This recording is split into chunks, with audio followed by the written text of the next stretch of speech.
Shields up, Iron Breakers. How's everybody doing? Hopefully you guys are all having a good time. Sorry if if my voice sounds maybe a little bit extremely tired, because I am. Sorry if I don't properly convey how excited I am about Elden Ring, because I am.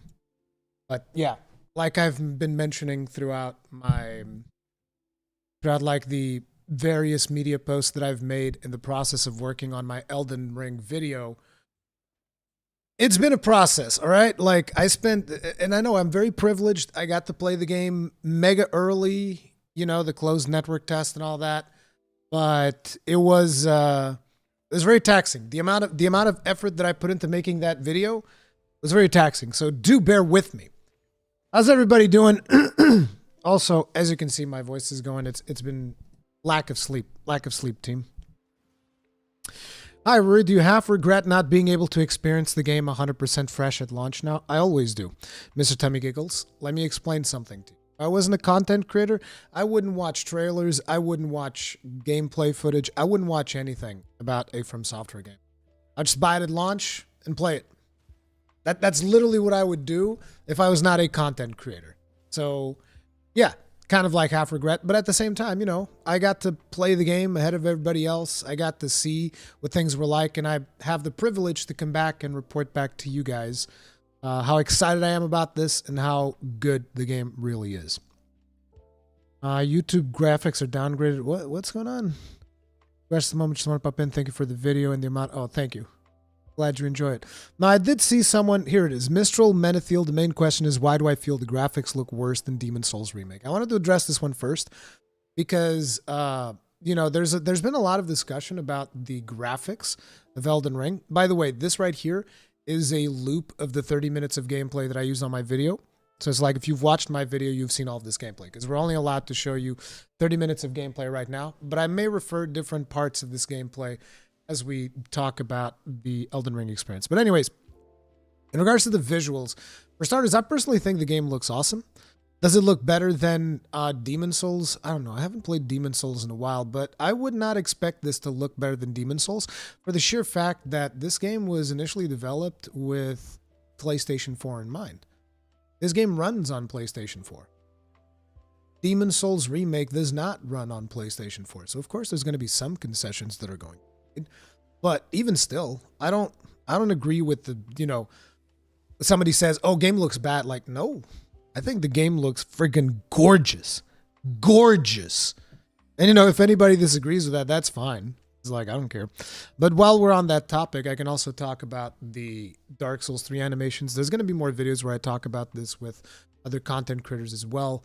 Because I've also been seeing topics about, reuse Dark Souls 3 animations. And I've even seen people go as far as comparing it with, I believe, Horizon Zero Dawn and God of War. And it's like, you guys really want to compare the amount of weapon animations and movesets that we have in a Dark Souls game against a game like, God of War or Horizon Zero Dawn? Like, those two are two amazing games. Don't get me wrong, I love them. Freaking love those two games. But like, in terms of sheer amount of combat animations, I mean, come on. Dark Souls is going to be having like way more animations than any of those games. So, Elden Ring or New World, dude, that's an easy Elden Ring. Are you kidding me? Are you kidding me? So you know how it looks on PlayStation 4? No, I haven't played it on PlayStation 4. Like, if you want to see the PlayStation 4 impressions, Lance McDonald made a video on it. And he goes over the performance and all that. You guys might want to check him out for sure. Graphics have always been secondary to gameplay. Okay, good to know, good to know. Could you tell me about the Bloody Wolf? Okay, so let me tell you guys about classes, right? Because like everybody's seen the classes that are in this network test. I'm not sure if these are going to be the classes that you'll be getting in the final game. Most likely not, because like, for instance, the class that I have right here, the Champion, he starts with a really powerful spell. There's no way that they're going to let you start with that really powerful spell. Okay, it's like the one where he summons the big dragon head, does the flames. I think that it was already shown here in the gameplay a while ago, right? Didn't I show that? The big dragon head, fiery thing. Yeah, here it is. Should be right before this engagement. Like, for instance, the champion here, right? He's going to start... Come on. I need to, like, increase the size of this bar so that it makes it easier for me to scrub through this footage. Yeah, right here. Like, look. This class is just going to start with this spell, all right? You're not going to have a class that just starts with a spell like this, okay? That's not reasonable. So I don't think that the classes that you have in here are necessarily going to be the classes that you're going to be having in the final version of the game, right? I'll talk about difficulty, Rizvi. I know that a lot of you guys are going to be curious about difficulty. Is there a sidestep evade like Bloodborne? Just roll still. Jeez, I'm sorry, guys. It's hard to keep up with all of the questions. I'll get back to that one as well. Now, as I was saying, I think that the classes that are in this game are not going to be the classes that you're going to get in the final product, because these are just like templates so that you can try out the game. The classes in the final game I feel like are going to be different. So I can tell you about the Bloody Wolf. The Bloody Wolf starts with with a bastard sword that's enchanted with lightning damage. That means that you can do the weapon art that throws lightning down. Just throws like lightning bolts. Like, I think I have some of that footage somewhere. Yes. So if you do the wolf dude, you're eventually going to get a weapon that does this. It's not going to be the axe, going to be the bastard sword, but your weapon's going to do this. Other than that, he's just like a beefy melee dude, from my understanding. I didn't actually play the Bloody Wolf, but I've talked with other creators who did. This character that I'm playing here is the champion, but, you know, again, the Bloody Wolf is just like the melee guy, pretty much, and he's just using an armor set from one of the dudes that are running around. But this is his default weapon art. Is there character creation? There will be character creation in the final game. There is no character creation in the network test. In the network test, you basically get a template. I believe that you can be a warrior, which is kind of like a dexterity fighter. He's got, I think he's got like 2 curved swords or something. You can be a cleric, which is, in my opinion, the most powerful class in this network test. Like, if you want to be overpowered, you want to play the cleric because he has the Beast Claw incantation, which is kind of unbalanced when compared to any of the other spells in the game. Oh, look at me doing PvP with Fighting Cowboy. Besides the cleric, there's an Enchanted Knight. The Enchanted Knight's pretty cool. Enchanted Knight's got the best shield in this network test. Then you have the champion, which is the class that I played, starts with an axe and has like the big dragon head not sorcery incantation, which everybody can get the dragon head incantation, by the way, so don't worry too much about it. So long as you have enough faith to use it, you can get it in the network test. And then there's the Bloody Wolf. Yeah, but those classes, you know, each of them is like, the champion's kind of like pyromancer, axe dude. Enchanted Knight, he's like spell sword dude. He's got heavy armor and spells.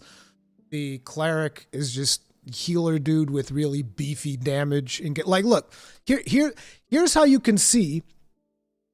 Is this video the 10 pages script, the one that I'm doing right now? No, this is a live stream. But the video that I did previously, yes, that's the 10-page script. Here's how you can see just how powerful the Beast Claw spell is. Me and Fighting Cowboy are fighting this dude right here. And I don't know if I show it in this video, but Fighting Cowboy, like, look, here comes the Beast Claw. Watch the dude's health. Chunk. Now here it comes again. Chunk. Look at that. And that thing costs like almost no mana. Like, chunk. Again. This is like, it's so ridiculous.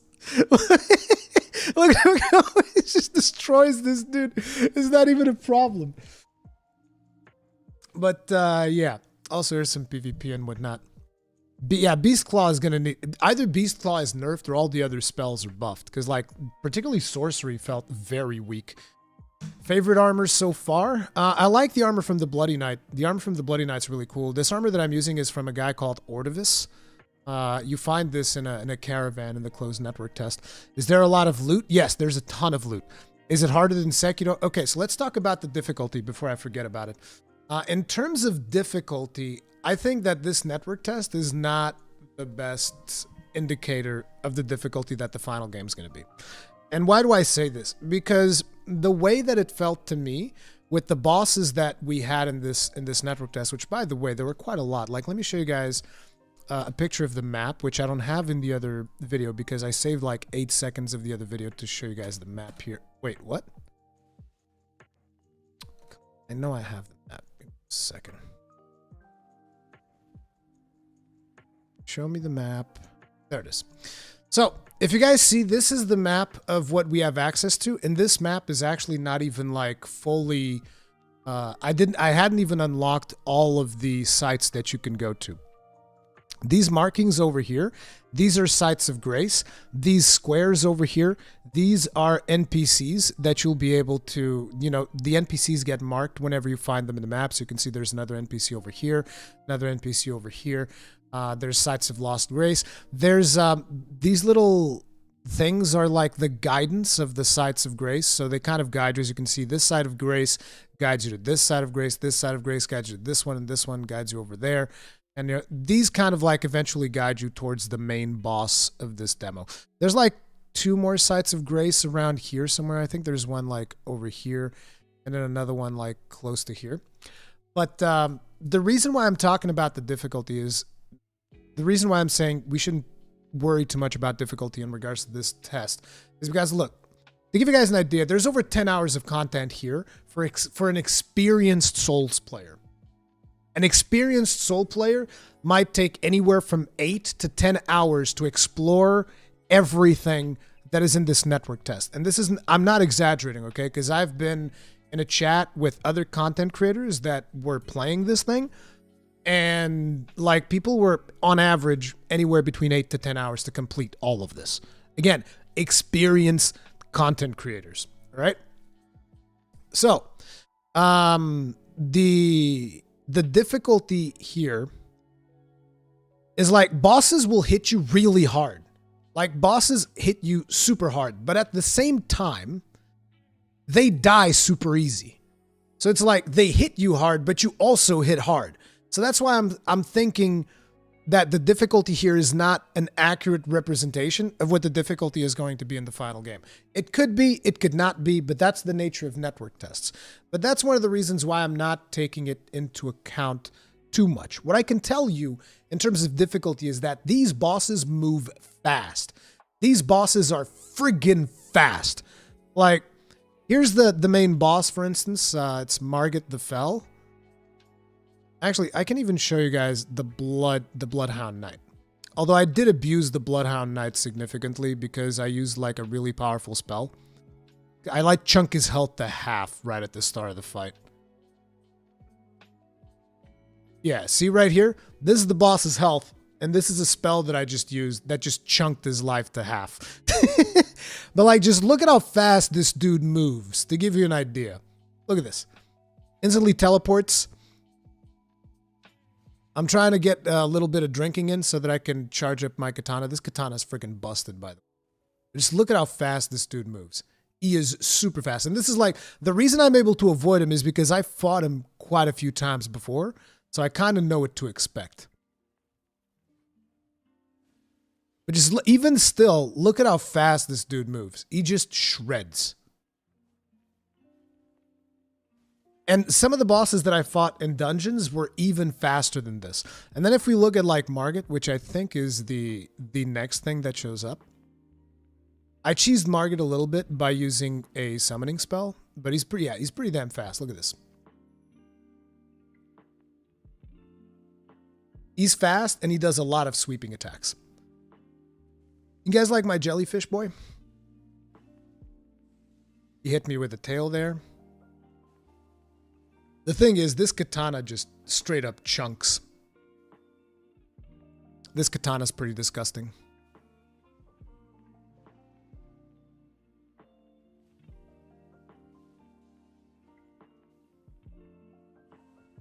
Can you swim? No, not in this network test. I don't know if you'll be able to in the final game. I doubt it. But no, you can't swim. God, man, it looks so awesome. Yeah, so the shields work like the lance in Monster Hunter. What do you mean? Oh, with the counter move? No, it's not just shields. You can block with anything.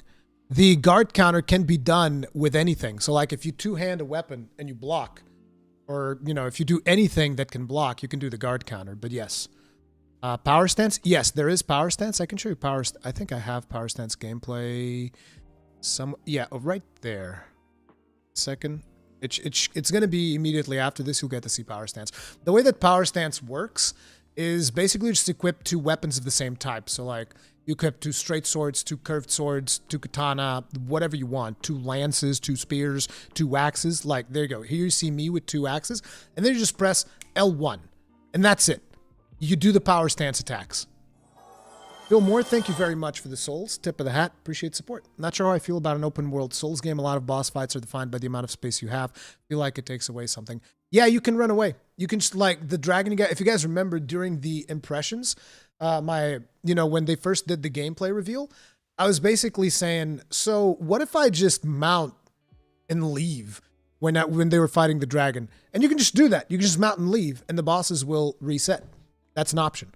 That's one of the things that you have to deal with in an open world game. I'm not sure how they're going to punish you, if anything. I mean, I guess they just reset the fight and you have to like redo it. But yeah, you can basically just run away. How's the lore? Is it like old Souls games, reading item descriptions, or is there more cinematics or more lore narrated? We don't really have like a lot of lore in here. I mean, there's a couple of NPC dialogues and there's one cutscene, which I purposely didn't show in my video. But it's like on a network test, I wouldn't expect to learn too much about that. But Vati, obviously, he's been chatting up all the NPCs, so you can go ask Vati about that. But yeah, I didn't really dive too deeply into lore aspects. I was more focused on doing like mechanical analysis and whatnot. Does the combat feel balanced, assuming you have a shield like Dark Souls 1? I hate using shields. Yeah, you don't have to use a shield. You can just use anything. As a matter of fact, the starting characters, they didn't even have shields equipped. Like I think the warrior starts with 2 curved swords. The champion starts with like a spell tool and an axe. The enchanted knight is one of the few ones that rocks a shield. I just used shields because, you guys know me. I like shields. So I just equipped it. Do enemies level up accordingly? I don't think so. If you're asking if the enemies scale with you, no, I don't think that's a thing. So it's like you will be able to like over level your enemies. You'll definitely be able to become more powerful before you tackle on boss fights. How many bosses did you fight? I didn't really count, but let me see if I can remember. I'm going to just write like a bunch of names here. I'll just write a bunch of names to kind of like help me with my memory in regards to the bosses. So let me just put this stuff here. So let's see. But dog statue, bosses statue, bloodhound knight. I fought the stone troll. I think I fought all of them, by the way. I fought the demi-humans. Okay, demi-human, stone troll, bloodhound knight, colossus, dog statue. Beastman, Margaret, which is the main boss. Some of these are not, like for instance, the Colossus statue is technically speaking not really a boss. Here's the tree sentinel. It's not technically a boss, but it's like it was a unique looking enemy, so I'm kind of counting it as a boss. What else? Let me see how many we have here. 1, 2, 3, 6, 7. Pretty sure there's more. There's something that I'm forgetting for sure. Oh, yeah. There was the... just going to call him Chain Boy. It's Chain Boy as well, which was another one. Yeah, I fought at least these ones. I think I might have fought like 1 or 2 more, but I don't remember all of them at this point. So 1, 2, 3, 4, 5, 6, 7, 8, 9. So it's probably like 10 or 11 bosses that are available. There's also the Many Arms guy, which is not the one that you guys are probably thinking. There's a couple of those. Oh, yeah, and the lion. Many Arms dude. Narga lion.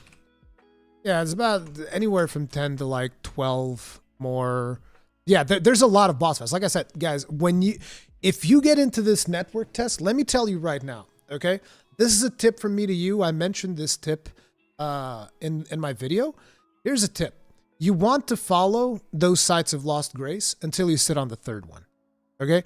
Just at the beginning, you don't want to be like doing a lot of exploration before you follow those 3 sites of Lost Grace, because it's important for you to realize that you're not going to have as much time as I did to play the game. So your time is going to be very limited. And like I said, there's a lot of content here. So one of the first things that you want to do, it's going to pop up with the map here in a second. So listen, you're going to come up in this zone. This is like your first spot. And then, you know, you have another thing here and there it's pointing, it'll go to this church. And then from here it's pointing and it'll go like over here. Once you get here, you want to like, one of the first things that you want to do is make your way over here and then rest. Yeah, I'm not going to tell you why, but just know you want to go over here and rest. And then go do whatever the hell you want. By the way, if you want to, this thing right here gives you a bird's eye view of the map. This telescope over here, bird's eye view of the map. So that's another cool thing to check out. Oh, I didn't mention Pumpkinhead. Yeah, there's also a Pumpkinhead dude, like around here. Oh, man. Okay, let me see. Do you think Magic is going to be as busted as Demon Souls? It's very hard to get a read on what Magic is going to be like because the balancing was pretty bad. I mean, from my personal experience, I don't do a lot of Magic, but what I saw in the closed network test, the balancing of Magic was not very good because of the Beast Claw incantation, which was brutally overpowered compared to literally any other spell that you had. And on top of it, there was like a sorcery, which is like these bubble things that was worthless. It was worthless, dude. It was so bad. I was like, what is this? It's like, you know, those little children toys that you kind of like blow bubbles out, like little soap bubbles. It looked just like that, except you did it with the staff, and it's like these little bubbles come out. And I was like, what's this? And I would use the bubbles like right on top of enemies, and they would deal no damage. I'm like, dude, what the hell is going on? So I don't know. I didn't get a good read on Magic. There are powerful spells, don't get me wrong. There's some powerful spells like the sword attack that this guy has that like just pierces stuff. That one's pretty good. But yeah, I can't tell you how powerful Magic is going to be. I can tell you that if what we see in the closed network test is any indication, incantations are going to be friggin' beast. Which incantations is like, for this network test at least, it's a mix of miracles and pyromancies. So yeah. Rurikhan. Weapon arts questions. Are arts limited to weapon type or can you assign any art to any weapon? Some arts are you can assign to everything. Others you cannot. So like here's an example. There's an art which is called what's the name of it? Piercing Fang. I love that art. That art is friggin' amazing. But Piercing Fang will only work in piercing type weapons. So like spears, lances. What Piercing Fang would do is your character would put your weapon up like this and then like charge, like a really good distance charge and do like a massive poke. So Piercing Fang is amazing, but you can only use it on piercing weapons. Then there's a ton of arts that can only be used by like swords, because, you know, axes always need to get cucked for some reason. But, you know, there's some arts that you can use on everything. So like the one that did the lightning thing that I showed you guys previously, that can be used in any weapon that you want. Why do they hate mages? Like, why Miyazaki just let people have a magic only playthrough without crazy restrictions once? Yeah, that's actually one of the questions that people made me in a post that I put up on the community section. I don't think you're going to be doing magic only playthroughs. Because, I mean, you've never really done them unless you're using like a mod or something, because you always end up running out of resources.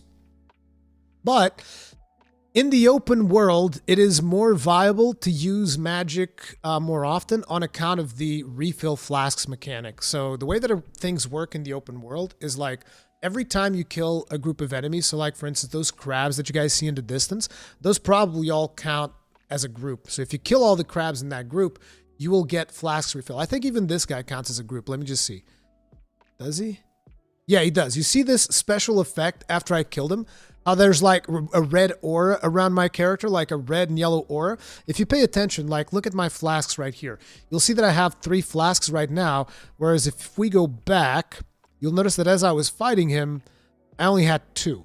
See, I only had 2 flasks and I didn't use one. So certain enemies or certain groups of enemies, they count as groups. And when you kill them, you get flasks refilled. So in the open world, yes, you will have more chances to use magic as often as you want, because killing large groups of enemies will refill your flasks, including your mana flasks. Even killing this guy, for instance, if you kill this boss, he also refills your flasks. So when you're in the open world, I would almost wager to say that yes, a pure magical build is possible because you're constantly getting your stuff refilled. But when you jump in a dungeon, it no longer works like that because dungeons work like traditional souls.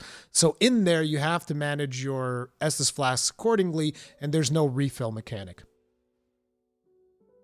Do you know how old this build is? I think that this is probably pretty old. I'm pretty sure this build is really old. So I would expect the game to be in a much more advanced state by now.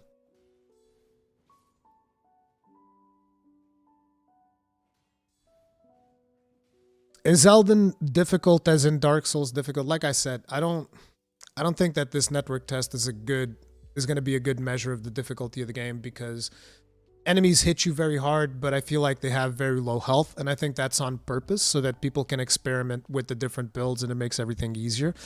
But I would suspect that the difficulty will be in line with Dark Souls 3. That's what I would expect, but again, like I said, the network test is not a good indicator of difficulty. In my opinion. Can you summon any crabs? Maybe, but there wasn't. There were 5 summons. There were 5 summons in this build. One of them is one of those horse guys that you saw. One of those horse guys that I fight. And I haven't even found that one. Fighting Cowboy was the one who found it and told me about it. So there's those dudes that you can summon. There is a jellyfish that you can summon. That one, I think I was the first one to find that. Besides the jellyfish, there's a caster dude that doesn't really do anything. There's a mob of nobles, which they're not very good. It's like 4 or 5 dudes that just like kind of run around and attack stuff. There's 3 wolves. I think the 3 wolves and the jellyfish are like the best summons in this build. You can buy the 3 wolves off of the merchant. So yeah, that's something that you can do. How is the fall damage? It's reduced, but it's there. So you can fall from greater heights, but the damage is still there.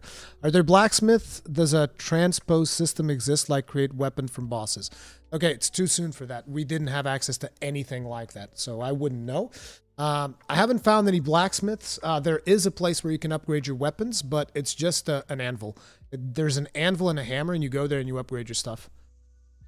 Did you find the similarity in animations and design to Dark Souls 3 noticeable or distracting? Noticeable, yes. Distracting, no. Didn't really bother me one bit. I already talked about this. I don't care that they reused animations because it's like if Dark Souls 3 was poorly animated, then I'd be like, oh man, why didn't they improve this? But like Dark Souls 3 animations are good. Dark Souls 3 animations are real good, so I don't care. Like what I want is content. Look at this derpy face. Look at this was literally me the first time that I played this test. Like I did not fake this. This was actually how I felt when I just opened this door. I know that you're watching the video, it's like, big deal. It's like, trust me, when you do it for yourself, it is a big fucking deal. Rurikhan, are the bosses as good as Dark Souls 3? They're more aggressive. Most of the bosses in this demo are extremely aggressive. Like, they're constantly putting the pressure. They're constantly applying pressure on you. By the way, someone who was talking earlier about mages, yes, mages are, obviously a little bit harder to play if you want to get your casts off. But with spirits, the bosses tend to aggro spirits, so, you can use a spirit to kind of distract the boss and get a couple of casts off.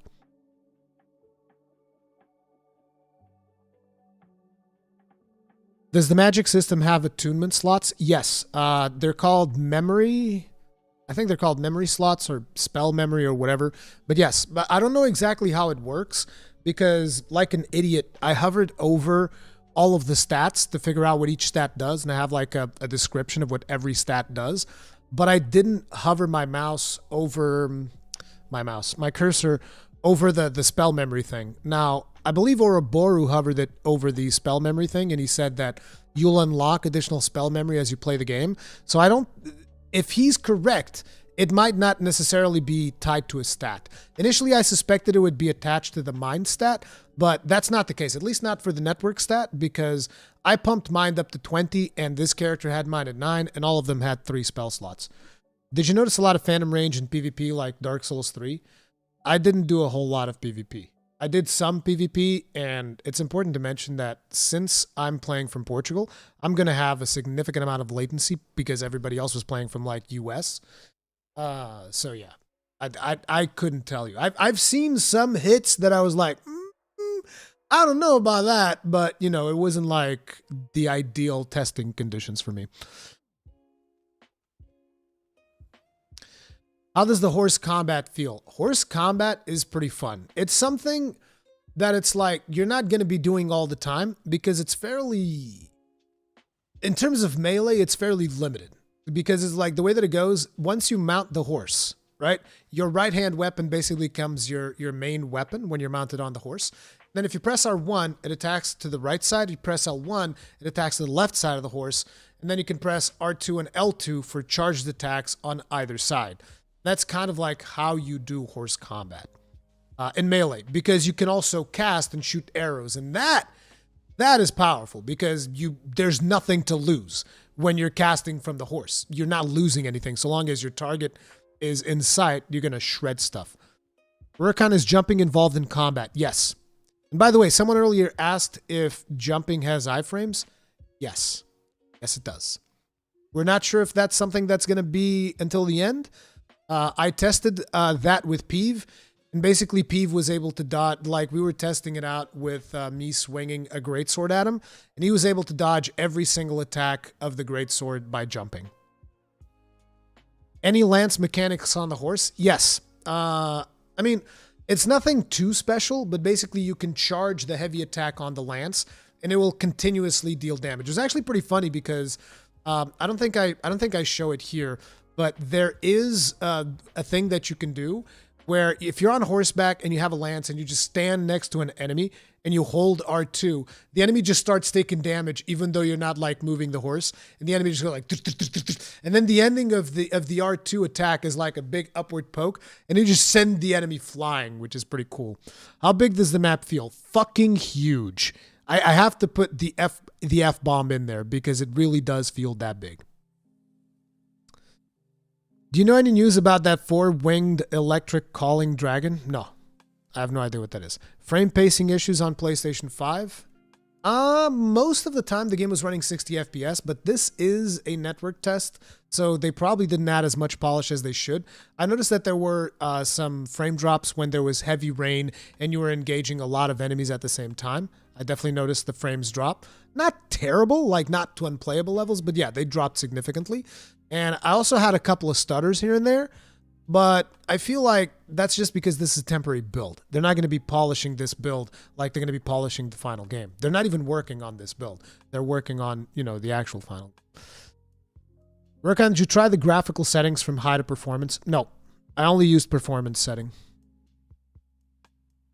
I always use performance setting. I was more concerned about testing out mechanics than, you know, anything. Something about PC can fix to run it. The closed network test only works on Xboxes and PlayStation 5. So I didn't play on PC. Can you parry with more than a shield? Is there something like a blunderbuss or parry dagger?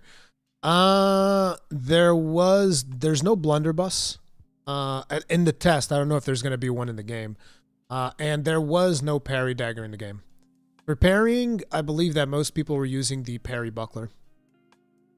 Any advanced horseback platforming? You can reach certain areas with the horse by double jumping.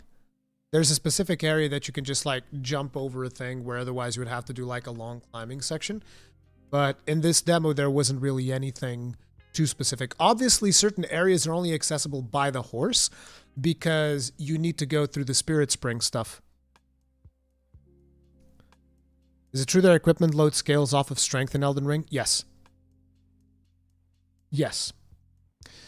Which is probably going to suck if you planned on like, you know, having, oh, I want to have like a tanky mage or something. Yeah, your tanky mage is going to have to put a significant amount of stats into strength, or he's going to be rolling like a fat boy.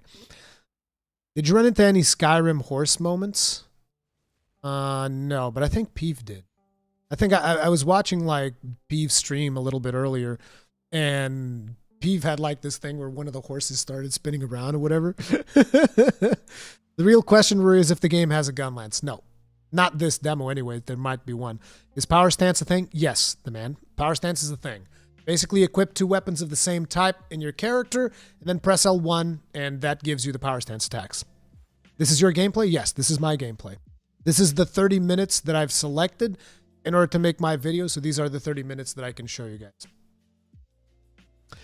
Did you try the twin blades? Are they good or like Dark Souls 2? I never really used the twin blades much, but I did use them here.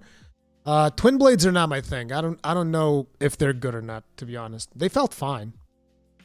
Does the game have a lot of armor sets? I mean, this is a very limited demo. In the limited demo we had, I don't know. You see full armor sets, so there's like the 5 distinct classes, and there's the Ordovis armor, like 6 full armor sets. There's the mage set that you can get, 7. About 7 full armor sets in this demo. Is there a difference in graphics PS4 and PC on release? I don't know. I didn't test the PS4 version. I only played PS5. But I think that, you know, PC and PS5 are probably going to be on par in terms of visuals. Is there pyromancy? And yes, and if so, the skill within Faith again.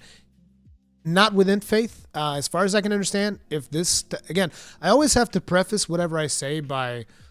in this build, because I don't know if this is what it's going to look like in the final version. So keep in mind that everything that I'm saying is based on the build of the closed network test, which is already an old build. You know, they're already working on new builds by this point. They're working on the final version. So in this build, the way that pyromancies work is they're basically classified as incantations. And incantations is a combination of like unique spells, pyromancies, and miracles. They're all called incantations. And so they scale off of Faith, pretty much. But they did say one of the stats, which is arcane, and I can actually read to you guys what it says on the arcane stat. Let me pick that up. One of the stats, which is arcane, actually says that it affects discovery, death resistance, and certain sorceries and incantations.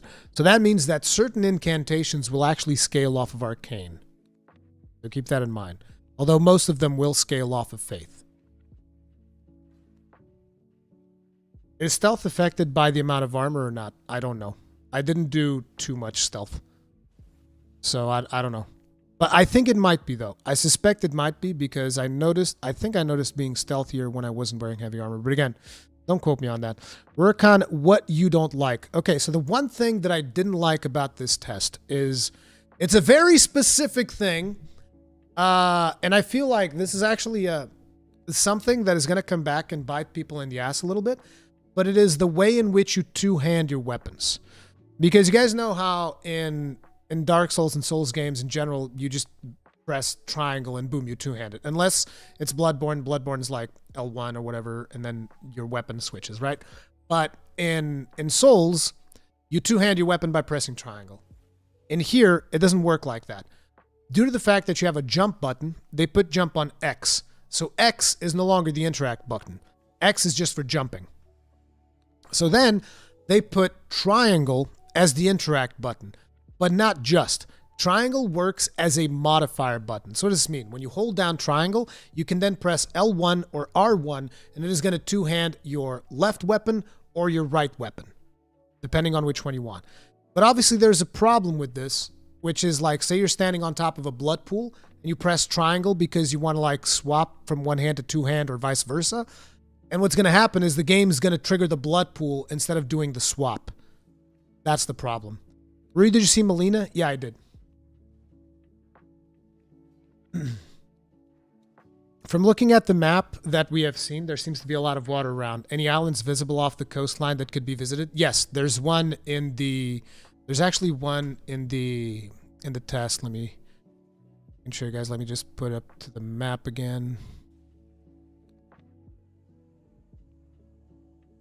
I really should have put the map at the start of this video instead of at the end. That would have made things significantly easier. Okay, so this island, you can visit it. As you can see, there's a site of Lost Grace here. I'm not going to tell you how to get there because I think it's fun for you guys to figure that out for yourselves. But you can actually come here. So you can't swim. So you're not going to be able to come here and then just like, oh, I'm just going to swim over here. No. That's not how it works. If you try to swim, you're going to die. So you can, I can tell you that you can visit this island and you can get some cool stuff out of here too. But yeah, I'm going to leave you guys to figure out how to get there. Because I thought it was pretty interesting that I got there by accident. And then when I told people that I was there, they're like, wait, how'd you get there? And it's like, yeah, it was fun. Panie Zukislate. Can you please explain the co-op? Okay. The way that co-op works is like, so you have the traditional summon signs, just like you have in old Souls games, right? You can just plop your summon sign down anywhere, tell someone to go to the place and get your summon sign. There's two things that you can do. You can have a multiplayer password so that, you know, you sync up with people and it only shows your summon signs. Or there's another one, which is group password, which is actually something that I plan on doing when the game comes out. We'll have like our own group password so that we can all play together. But if you put group password, it will like show people in your group signs a little bit more visibly. I don't know exactly what it does because I didn't test that, but Fighting Cowboy was telling me that it shows the signs in a different way, basically. Your signs become easier to spot when it's someone from that specific group. Also, I should leave it here because there is something there that I want to show you guys. Go on, show me that statue again. Okay, so you can just do summon signs like you used to do back in the day, but there's a new mechanic, which are these statues that you see right here. Also, oh crap, I think I missed stuff. Because this thing has the... I'm sorry, guys. I'm professional streamer here. Oh, complete meme lord. It's just like... Usually I have the sound that I have here for donations is apparently the same sound that I have for follows on Twitch. And I didn't realize some of you guys were donating. I'm sorry. My brain's still not working properly, so please bear with me. Really apologize.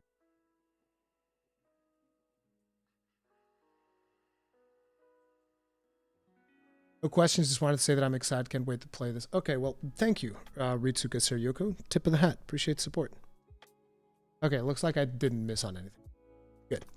Now, as I was saying, so you have your traditional summon signs that you can do just like you always did in every Souls game, and then there's these statues that you see over here. And these are statues that you have to unlock. So whenever you get to one of these, you actually go up to it and you press triangle to interact with it, and that unlocks the statue. And what this lets you do is there's going to be an item in the game called an effigy, and there's like a red effigy and an orange effigy. This might just be testing stuff. I don't know how it's going to work in the final game, but the idea here is you don't need to put a summon sign down. You can just send your summon sign and it's going to pop up in like all of these statues that you've unlocked. So like if anybody is at one of these statues, your summon sign is going to show up there. These are called summoning pools. So you don't have to like, oh, I'm going to put my summon sign like in friggin' Bumsville somewhere where nobody's going to see it. People will be expecting to see summon signs on these things, and you can just send your summon sign. It'll send it to multiple one of these, and you'll be able to get summoned. Now, having said that, it's also important to mention that, unfortunately, summoning still works exactly like in previous games. And I say unfortunately because I wanted them to change it a little bit. I wanted them to actually do, you know, like proper co-op so that you would be able to play through the whole game with a friend or something like that. But no, your summoning is still like session-based, you know? So basically the second you guys kill a boss, you're going to get sent back to your world. Does this game have a photo mode? Not in the closed network test. I don't know if it'll have in the final version. How much of the overworld map is available in the network test? A really big chunk. More than you'll be able to explore in the 3 hours that you're given.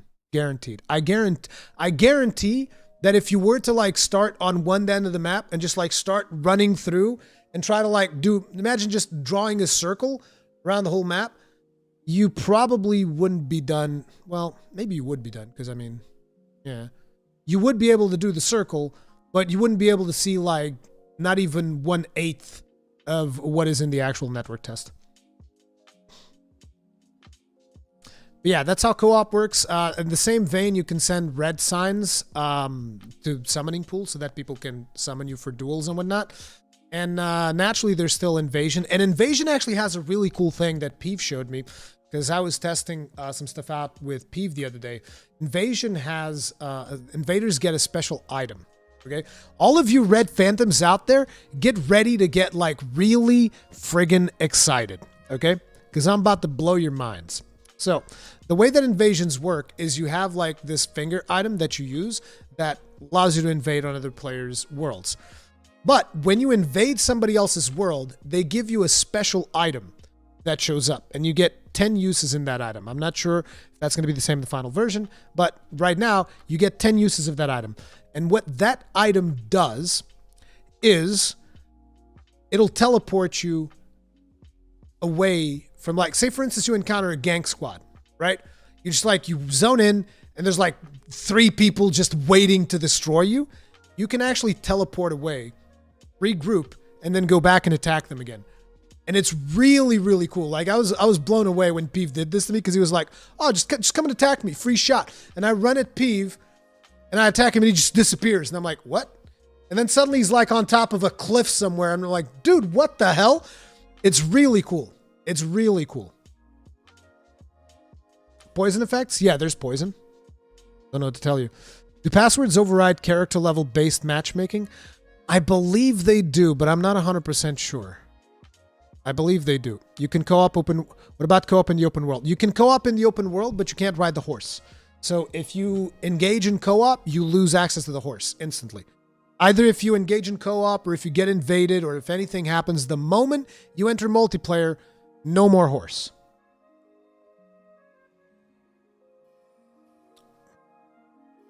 Are there hidden references to previous games in the network test? I don't think so. Rurikhan, is the game hard like other Souls games? Like I said, I expect the difficulty to be in line with Dark Souls 3, but I don't think that this network test is a good gauge of difficulty. Interfaith. In this network test, faith is definitely more powerful. But I doubt it'll be like that in the final game. You said more aggressive bosses. Would you draw a comparison to Bloodborne? Because I would love that. More aggressive than Bloodborne. As in, they'll attack more often than Bloodborne bosses. At least most of them kind of felt like that. Not all of them, obviously. Some bosses will be slower, some bosses will be faster, but I saw a lot of really fast bosses. Like, it surprised me. Bows, do they exist and work? Yes. I didn't really play bow, but there are bows here, and you can actually do bow combat from horseback. New lore? I didn't touch lore. If you want lore, go ask Vati. What was your favorite weapon?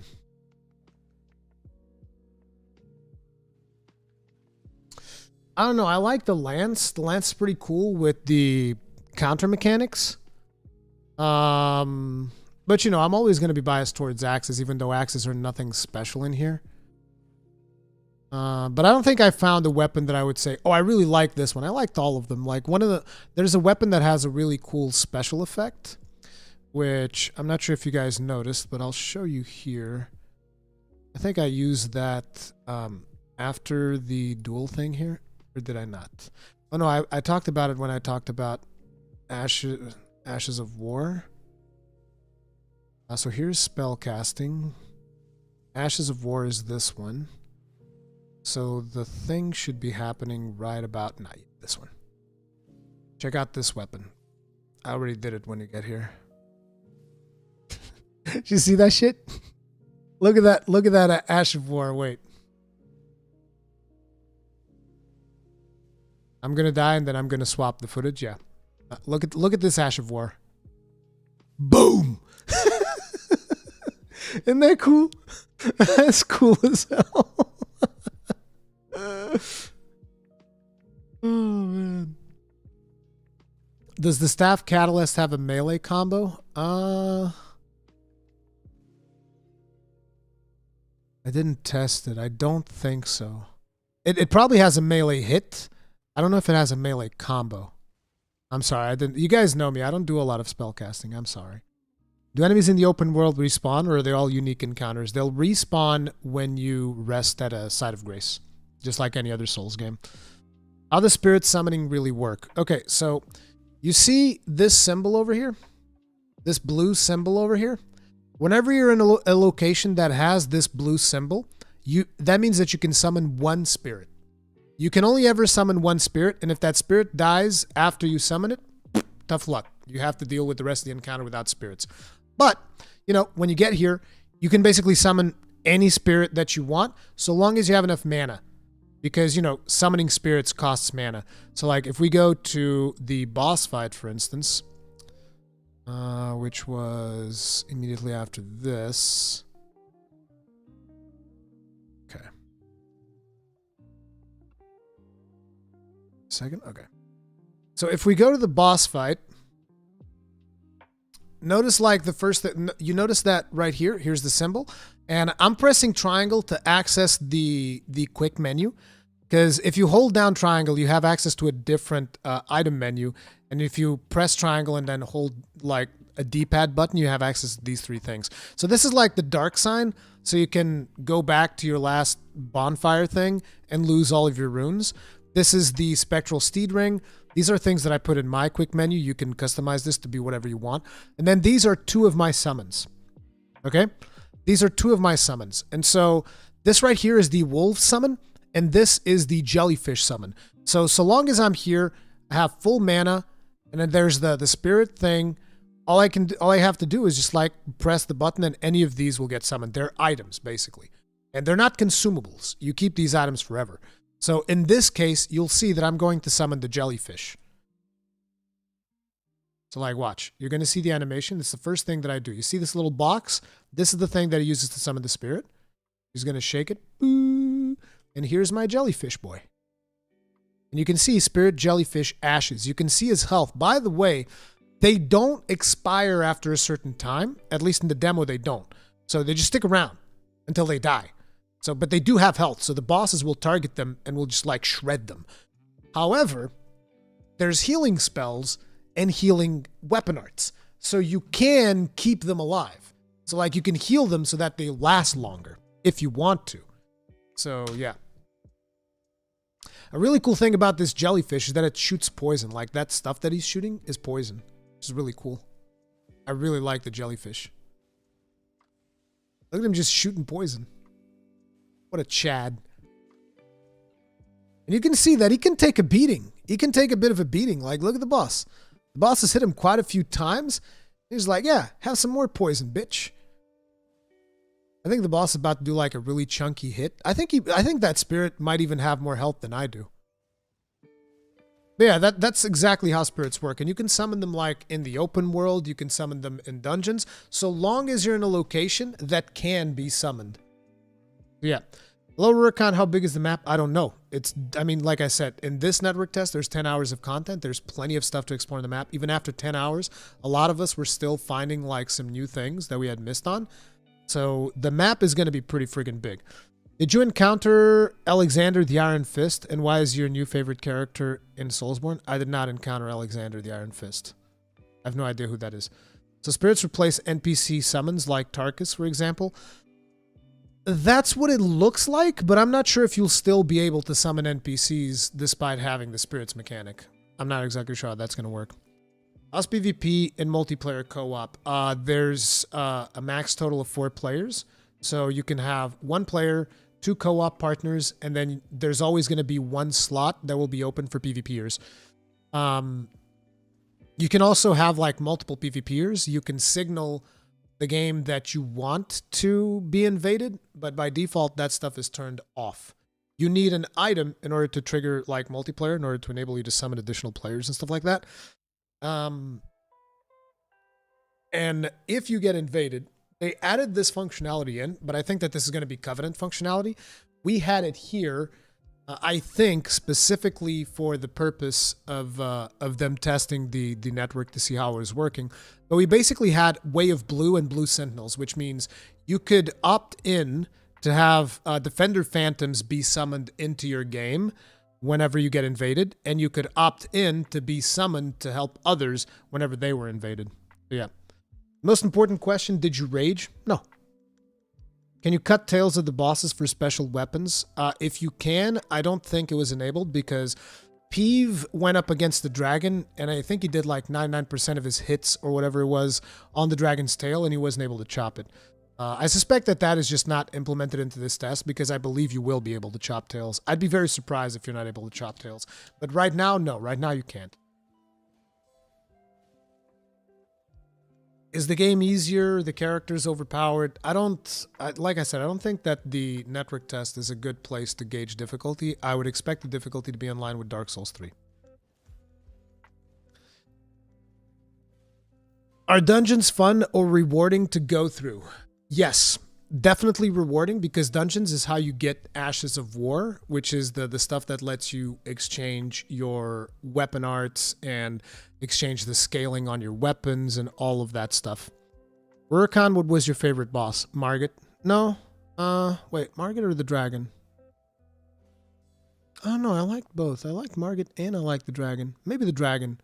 Because the dragon was like open world and it felt interesting because you could mount your horse in the middle of the fight. Yeah, I liked the dragon. I think probably out of all of the bosses in here, the dragon was probably my favorite one. Do weapon arts consume FP? Yes. What does Arcane do?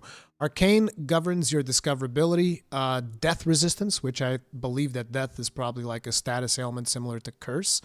And it can also affect certain sorceries and incantations.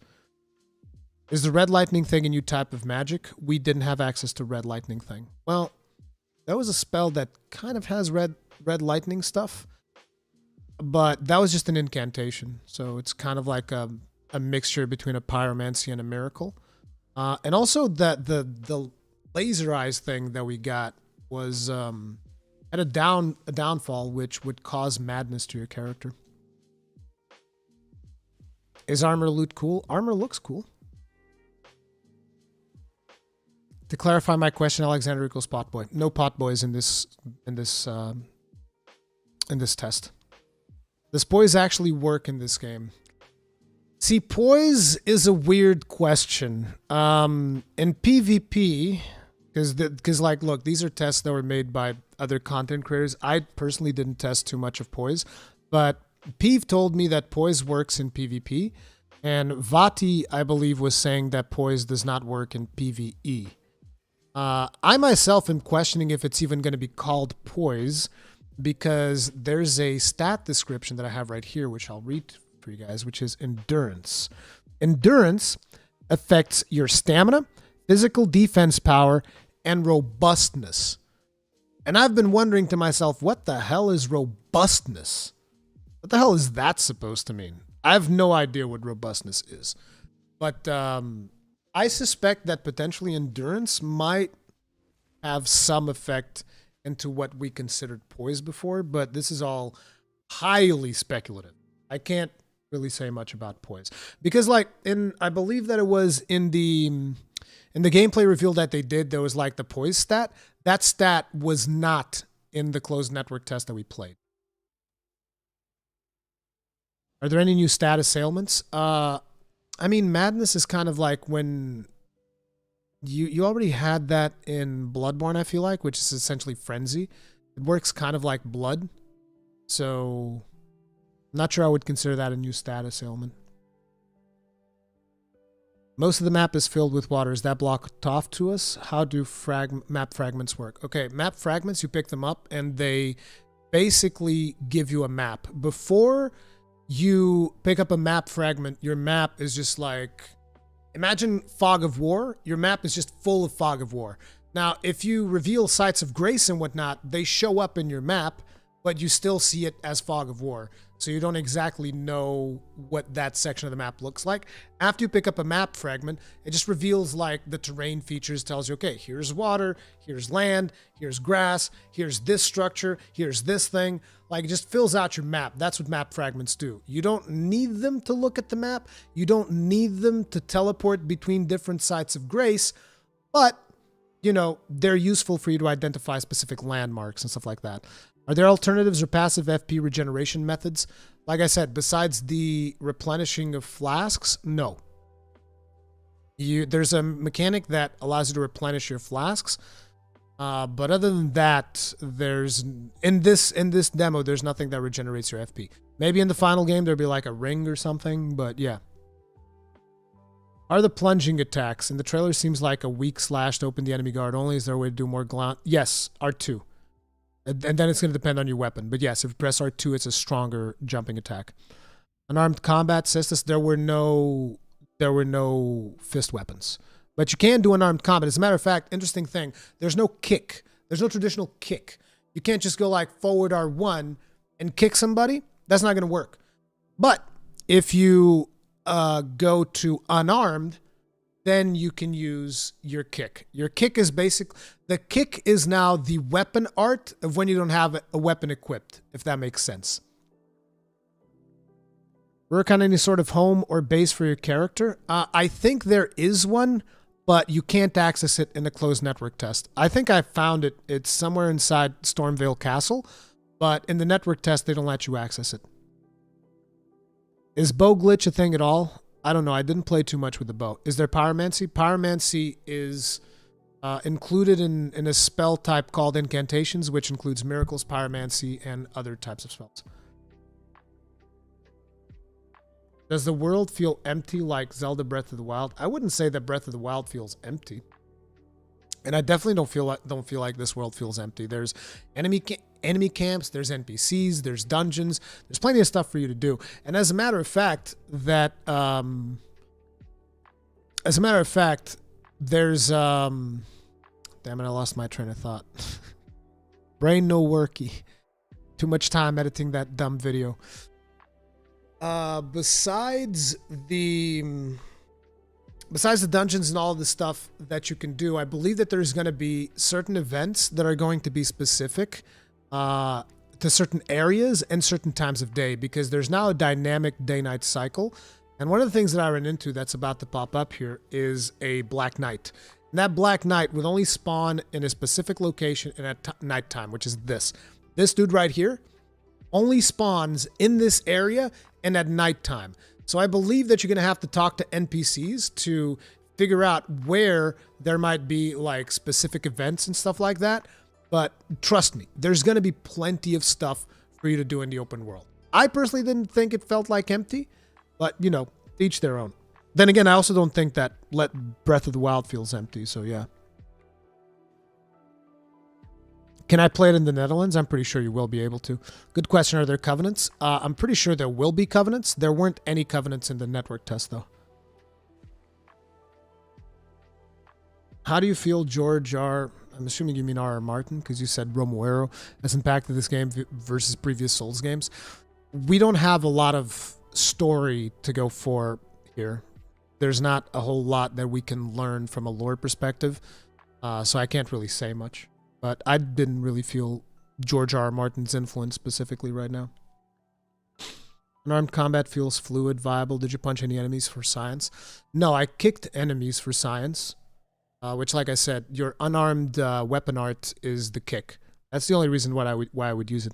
You notice any sense of progression in terms of story, gameplay, difficulty curve? Was the whole world immediately open to you? The whole world is pretty much open to you in this demo. Now, there is one little bit of progression, but it's super early on, and you just get it, and then you're done. So, yeah. Do you have a Bloodborne type of quick step or only rolling? In this closed network test, you can only roll. Some of us were talking about it. We suspect that it might potentially be like maybe a weapon art or maybe an item or something that'll give you like a temporary buff that will allow you to, you know, do the quick step, because we've seen the quick step in like one of the trailers. Is there weather cycles? Yes, there's dynamic weather. Although one of the areas in here is always covered in the storm because it's Stormvale.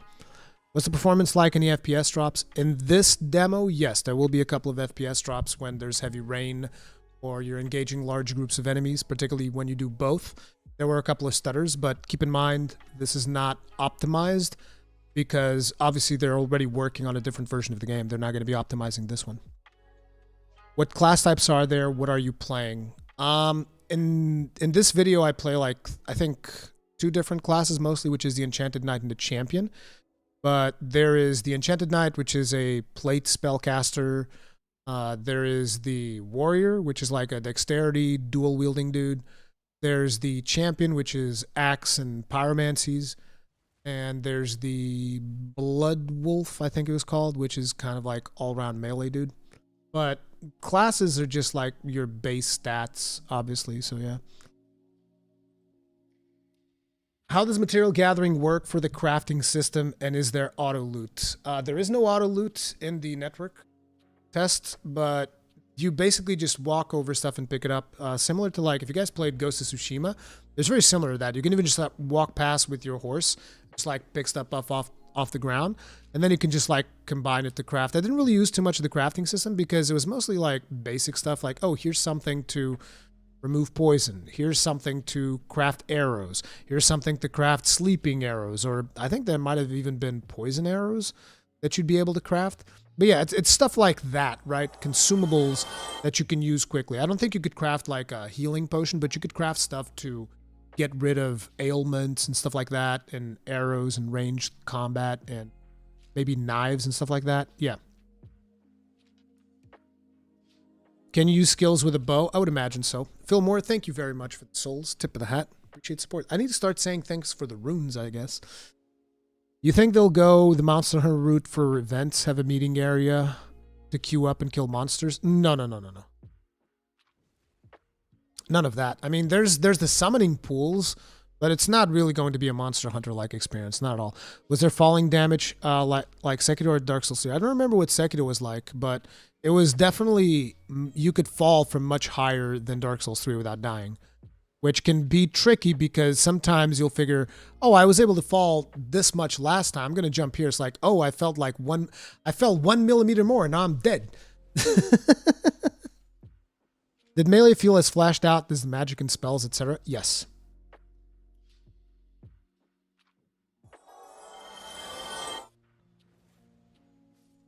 Can you respect? Not in this closed network test. There was no respec option. I saw a video. There's a lot of good things about the game, but is there anything about the game you would find flaw or concern? Like I mentioned, I don't like the way that they do two-handing. The way that they do two-handing is you have to hold triangle and press R1 or L1, and triangle is also used for interact. So if you're standing next to a lever and you're trying to pull up your shield, you might use the lever instead, and I don't like that. That's like the biggest criticism that I would have. Co-op gameplay is completely free. Like, can we go through the entire game in co-op? Glima, thank you very much for the souls. Tip of the hat. Appreciate support. And no, it is session-based, just like previous Souls games. The moment you kill one boss, you get kicked out of the world. But you can summon each other pretty fast. And I think that even if there are no bosses left in the open world, you can still summon your friend to the open world, and you guys can still like run around and kill enemies. But yeah, I was disappointed by that too. I guess that's another criticism that I would have. But then again, that's not necessarily something that is like a problem in the game. That's just a design decision that I've never been a huge fan of. But yeah. Is this the actual game, like when it starts? Yeah, I guess. I mean, this is video that I've recorded when I played this weekend, but I think that this is the first area that we were in. Are parries hard to pull off? Yes. Did you try dual wield? How is it? Yes, I did. It's power stancing. It's pretty good. I mean, there's not a whole lot to say. If you've done power stancing in Dark Souls 2, it feels very similar to that, with the exception that you don't need to go into two-hand mode and actually enter power stance. You just equip the weapons and you press L1 and boom, power stance. Rurikhan, is magic strong in PvP? Incantations were strong in PvP. Magic was also strong in PvP if you had like the right spells. Yeah. Should we pre-order the game? You should never pre-order any game unless you are 100% confident that you are going to get your money's worth out. I would not recommend anyone pre-order any game unless... Let me put it like that. I would only recommend you pre-order a game if you are comfortable with throwing that money in the trash. Okay? That's my view on pre-ordering games. Okay? So it's like, if I was a consumer, I would pre-order this game. Does that mean I think you should pre-order this game? No. I don't want to, you know, that's just the way that I look at it, okay? I pre-order the games that I trust in, so like I would pre-order Elden Ring. That doesn't mean that I would advise literally anyone to pre-order any game ever, because I know that we're kind of like called influencers or whatever, but I'm just here to inform people, and I hope that people make their own decisions. That's all I'm at. Because like nowadays, some people, they tend to come after content creators or not. Oh, you told me this game was going to be good. You fucking, like, what do we call now? Shills. You fucking shills. Like, I don't chill for anybody. I personally would pre-order this game. I would not recommend anyone pre-order it because it's your money, your decision. You do whatever the hell you want. That's the way that I look at video games nowadays, because Whenever I like a certain thing and somebody doesn't like it, and then they come back and they're like, oh, I can't believe you told me this game was going to be good. It's like, no. I'm not taking responsibility for where you spend your money. Can you buy it for me? No. You think I'm like a millionaire off of YouTube or something? But it's Elden Ring. I usually never pre-order except from in Monster Hunter games. Well, Socrates, that's the thing. I'm not telling you that you shouldn't pre-order it either. It's up to you. It's just like, don't expect to come here and get like validation for, oh, should I spend my hard-earned money in this game? It's like, you need to make your own decision. I love this game. I think this game is fucking amazing, but I'm not going to tell you go out and buy it. I'm going to tell you, look at the gameplay, ask me questions, make your own damn mind. That's the way that I always look at things. I always want people to make their own minds when it comes to video games, so that if they do get buyer's remorse, it's their responsibility, not mine. Is armor defense / damage absorption between armor types more noticeable than in Dark Souls 3?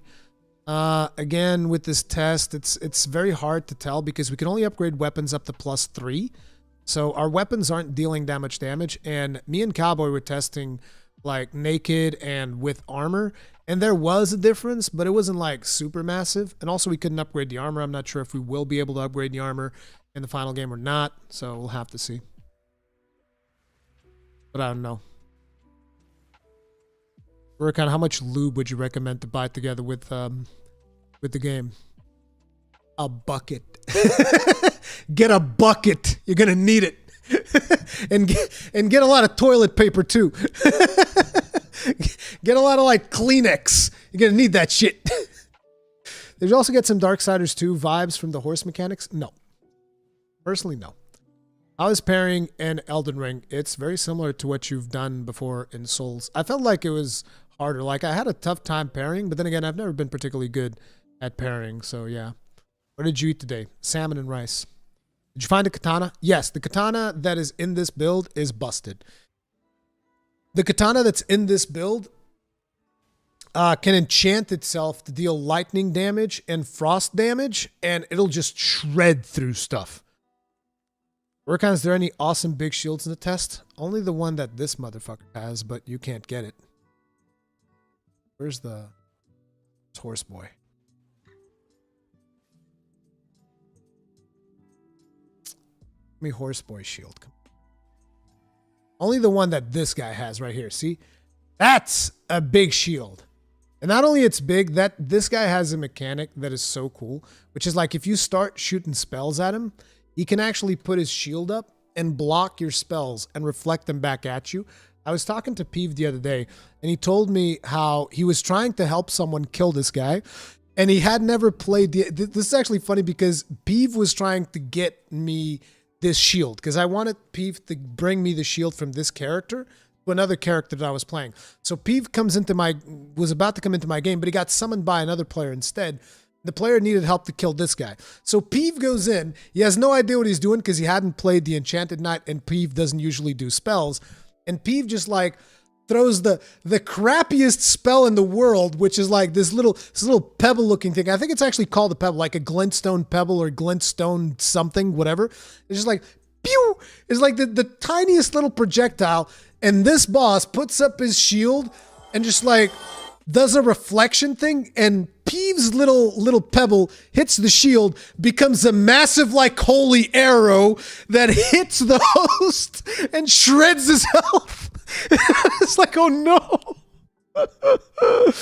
Arctic Dark, thank you very much for the Souls tip of the hat. Appreciate the support. What does each of the stats do? Okay, I'll read off the stats for you guys real quick. I'll read all of them so that, you know, I do this in my video as well, but like for the people that are here. So, okay, so the Vigor, Vigor, whatever, that controls your hit points and fire and poison resist.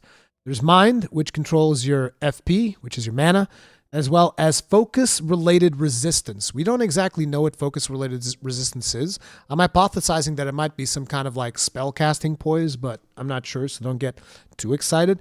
Then there's Endurance, which affects your stamina, physical defense power, and robustness. Again, one of the suspicions that I have, very, very, very speculative, is that robustness can potentially be poise, but I don't know. Strength allows you to wield strength weapon, boosts the damage of strength scaling weapons, and, very important, raises your equipment load. Strength raises your equipment load, not endurance, not vitality, strength. Dexterity allows you to wield dexterity weapons. It boosts the damage of weapons that scale with dexterity and reduces your cast times, softens your fall damage, and makes it harder to get knocked off of your horse. Intelligence is needed to use glintstone sorceries, boosts the power of int scaling sorceries and magic resistance. Faith is needed for sacred incantations, boosts incantations that scale with faith. Arcane governs your discovery, so like your magic find. Death resistance, which I would imagine is an ailment like curse, and certain sorceries and incantations. So Arcane can also boost the damage of some sorceries and incantations, but not all. Are there solo invasions? Yes, if the host allows it. The host has to allow it, otherwise no. Is there anything that plays the part of humanity / Ambers, etc. for online play? Yes, it's called a fur calling finger remedy. They give you 99 in the closed network test, so yes, there's an item for that. Being open world, do you see speedrunning viable? Yeah, of course. It's open world, but there's still a critical path. The only speedruns that will be harder to do is probably all bosses speedruns. But like any percent speedruns should probably even be easier. Or so much I would expect. Elden Ring best, or maybe best Bloodborne or Dark Souls 3? Personally, it's hard to say because I'm still I feel like I'm in the honeymoon phase, right? You know, because I just played the game this weekend, so I'm still super excited about it. I think it's going to be amazing. I really like what I'm seeing, and I think it has the potential to become my favorite Souls game, but I think it's too soon to make that claim. Is invasions valid with it being a big map? Yes. You can still get invaded in the big map. What happens is, if you get invaded, you get dismounted off of your horse. Can players' summons get loot? I don't actually know. That's a good question. Did you have a one-on-one match, and how was your experience? I did. It was fine. It felt very familiar. Like, I would say, you know, just like Dark Souls 3 pretty much in terms of like latency and stuff like that. Rurikhan, is there a leveling / RPG progression? Of course. Yes, 100%. And you can do it in the closed network test. Rurikhan, any meme run idea? Too soon. Too soon for that. Holy shit, Katana OP. Oh yeah, you want to see the Katana, you want to see me tear through the... I mean, it's been playing, so if you guys have paid attention to the gameplay, you'll see that I just shred this fucking dragon with the Katana. Is this where I shred him? No, this is when I die. Okay, here we go. This is the dragon fight. I just straight up shred the dragon with a katana. It's disgusting. The katana is hands down, and you know, without any shadow of doubt, it's the most powerful weapon in this version of the game. The closed network test. Like, look at this. Now it's enchanted. It's dealing frost and lightning damage at the same time. And it is just tearing through this dragon like worm knife through butter. It's not even a problem. It is maxed out though, so this is like at +3. So it just does tons and tons of damage. Like, look at that. It's just slashing through. And there's my jellyfish boy. Dude, I love that jellyfish. I need to find that jellyfish when the actual game comes out. I want to have my jellyfish boy. Look at him. Look at him. He's just a little jellyfish. Bloof, bloof. Just like shooting poison. You see him shooting poison at the dragon? Such a good little... Oh, he killed him. He killed my jellyfish boy. You're gonna have to pay for that, dragon. Here you go. Here's your payback for killing jellyfish boy. Right in the eyeball. Right in the eye socket, I got him. Right there. Just found my starting weapon. Highly doubt that this weapon is going to be this early in the game. Highly doubt it. It's pretty busted. What was your favorite part of the game so far? The open world feels great. I really liked when I attacked a caravan. I don't think I have the footage of that in here. But there's a caravan, the one that's being pulled by the two big dudes. I loved attacking that. That was really fun. It felt like you do kind of pull like a highway robbery type thing almost. Felt really good. Rurikhan, when you played everything in 10 hours, what did you do for the last 20? I was exploring and testing out like different weapons, different spells, you know, different armor, just messing around with the Ashes of War system. I'm surprised that none of you guys actually asked me about the Ashes of War system, which is potentially the thing that I'm the most excited about Elden Ring. So I guess I'll talk about that now real quick. So Ashes of War, the way that they work is they're a permanent item. So when you find them, you have it. You just have it. Like, that's it. You have this Ash of War.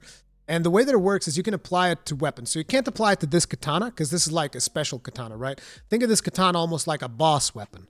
So you can't apply an Ash of War to it. But like, for instance, here I get Ash of War Barricade Shield. So I can apply that to my shield, and whenever I use it, my shield will have more stability. So that's kind of like a basic bitch one. It's not that impressive, right?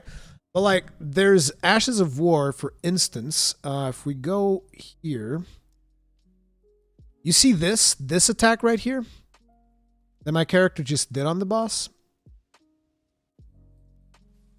So that's an Ash of War for the, specific for this weapon, but that's not the one that I'm looking for.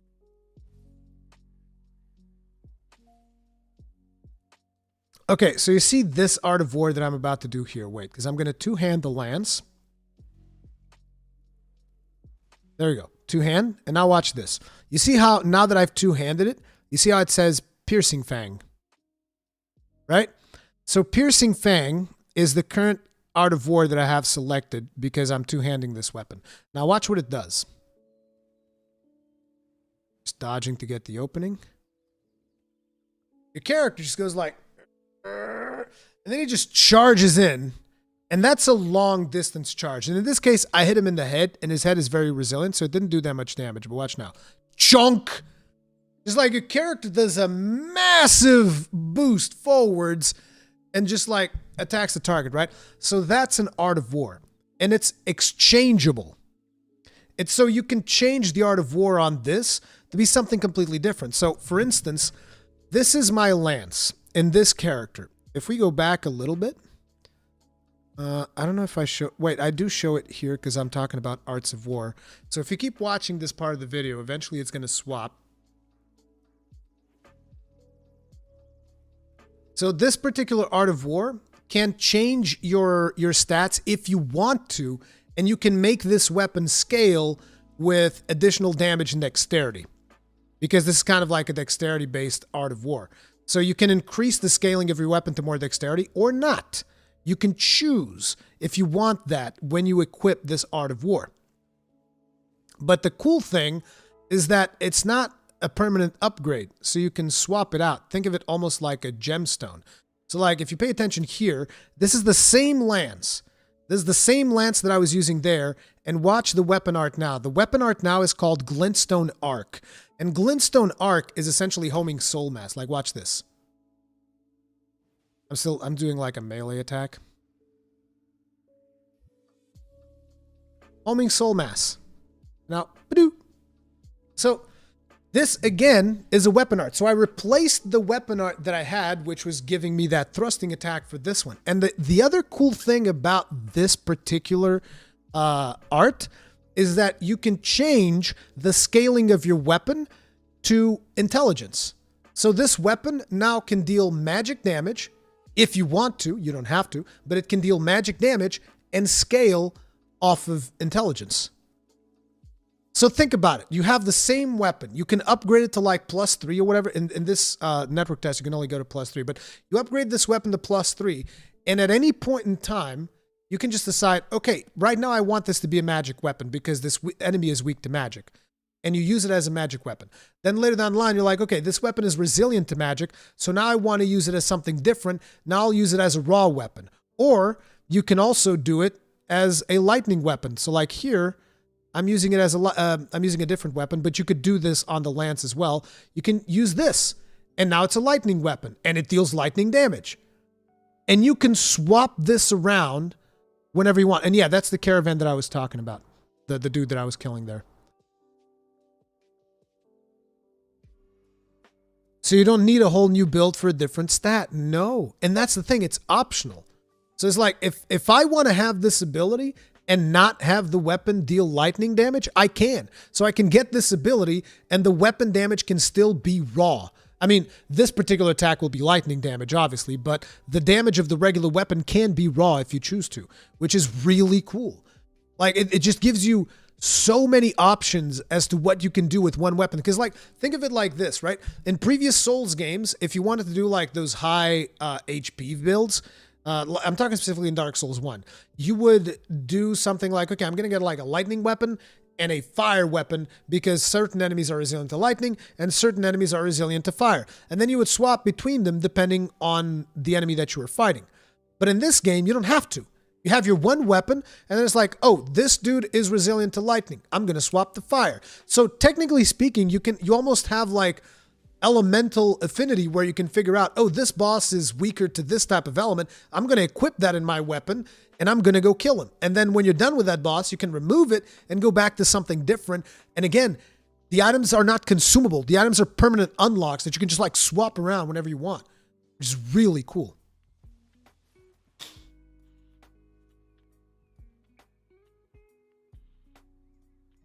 Can you have the same Art of War on different weapons at the same time? In this test, you can't. I don't know if that's going to be something where you just need 2 of the same item. I'm assuming if you had 2 of the same item in this test, you would be able to do it, but you can't do that right now. You would require 2 of the same item because, like, if I equip it in this axe, I won't be able to equip it on the lance at the same time. So are the arts tied to a specific weapon class, or are they arts that can be applied to different types of weapons? It varies. So, for instance, the one that I showed you previously, the Piercing Fang, that can only be applied to piercing weapons. There were several arts that can only be applied to, like, swords and whatnot. And then there's some arts that can be applied to anything. Like, the lightning art could be applied to anything. How does the magic itself feel? Does it feel like something you use in addition to your main weapons, or does a full sorcerer something you use in addition to your weapons? It's like, I feel like you can go full sorcery in the open world because there's the flask replenishing mechanic. But if you go into a legacy dungeon, I don't think you can go full sorcery. I think you'll have to use a melee weapon at some point. Are shields busted too? I don't think shields are busted. Why? 85 minutes already. Will you upload this? This is going to stay up when the live stream is over. Because, I mean, it's 85 minutes, but it's just the same 30 minutes of footage, which is the only footage that I'm allowed to show you. What is your opinion about pyromancies being in fusion with miracles? I don't know. I don't really care that much. I mean, what would you prefer? Would you prefer like a different stat for pyromancies, or would you rather pyromancies just scaled off of something else or not scale at all, you know? So I don't have a problem with it. They'll scale with faith, or some of them will scale with arcane. It's not really a big deal for me. And there's also a different type of spell casting. I forget what it is. I think it's like, is it blood? Blood magic or whatever? I don't think it's blood. I think it was something else. But there was a sorcery that I don't show here where you could surround yourself with like these red thorns that would like deal AoE damage around you or something. I didn't really test that one too much. But yeah, there's also a different type of spellcasting thing that is coupled together with sorceries. Rurikhan has the menu UI. It was fine. Is there an equip that regens FP? Not in this. I didn't find it, at least. If there was one, I don't think anybody found it from my group of people that we were talking in the game. I don't think anybody found anything that did that. Does it have gun lance, though? Nope. Are shields busted? They seem really strong in these clips. No. Why would shields be busted? If you're blocking, you're not attacking.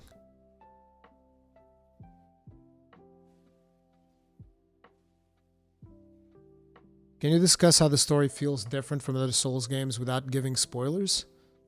I mean, I didn't really see a whole lot of story stuff. There's one cutscene for the first boss that spawns, and I think you guys have seen that already in the trailer.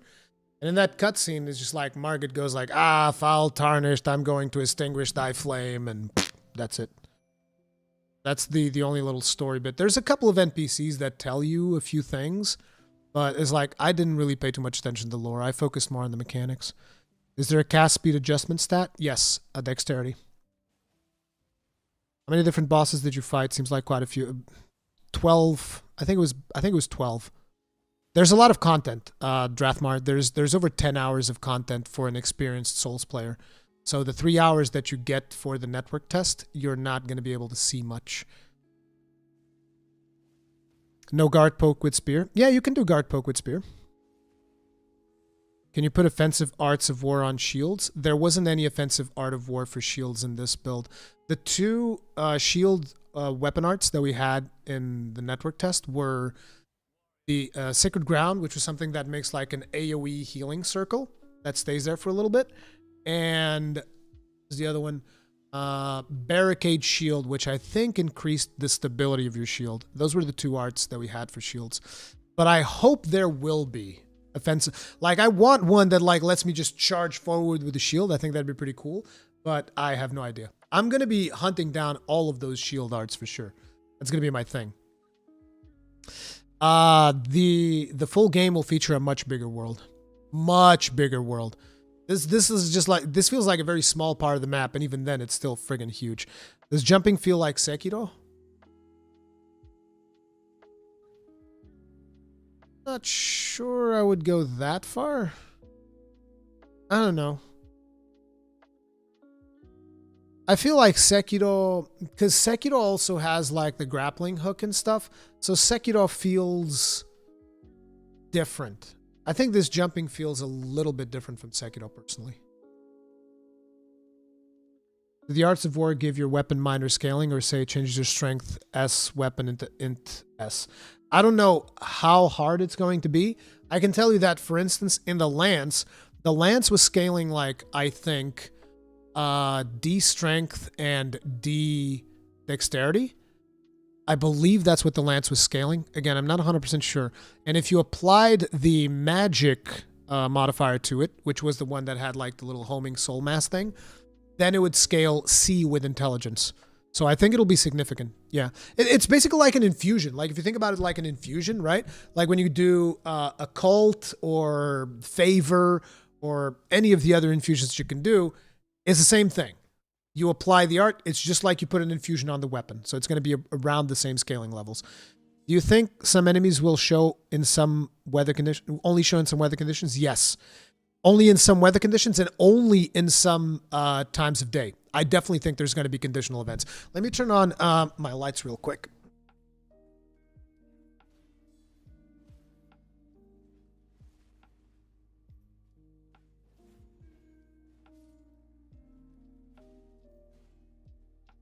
Is multiplayer easy mode? Multiplayer is definitely easier, yes.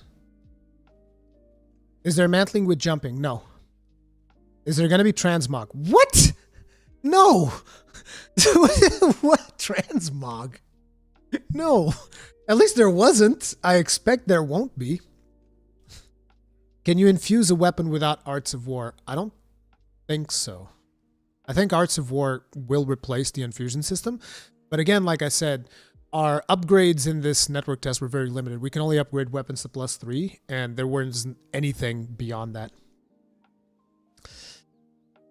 Is there backstabs? Yes, there's backstabs.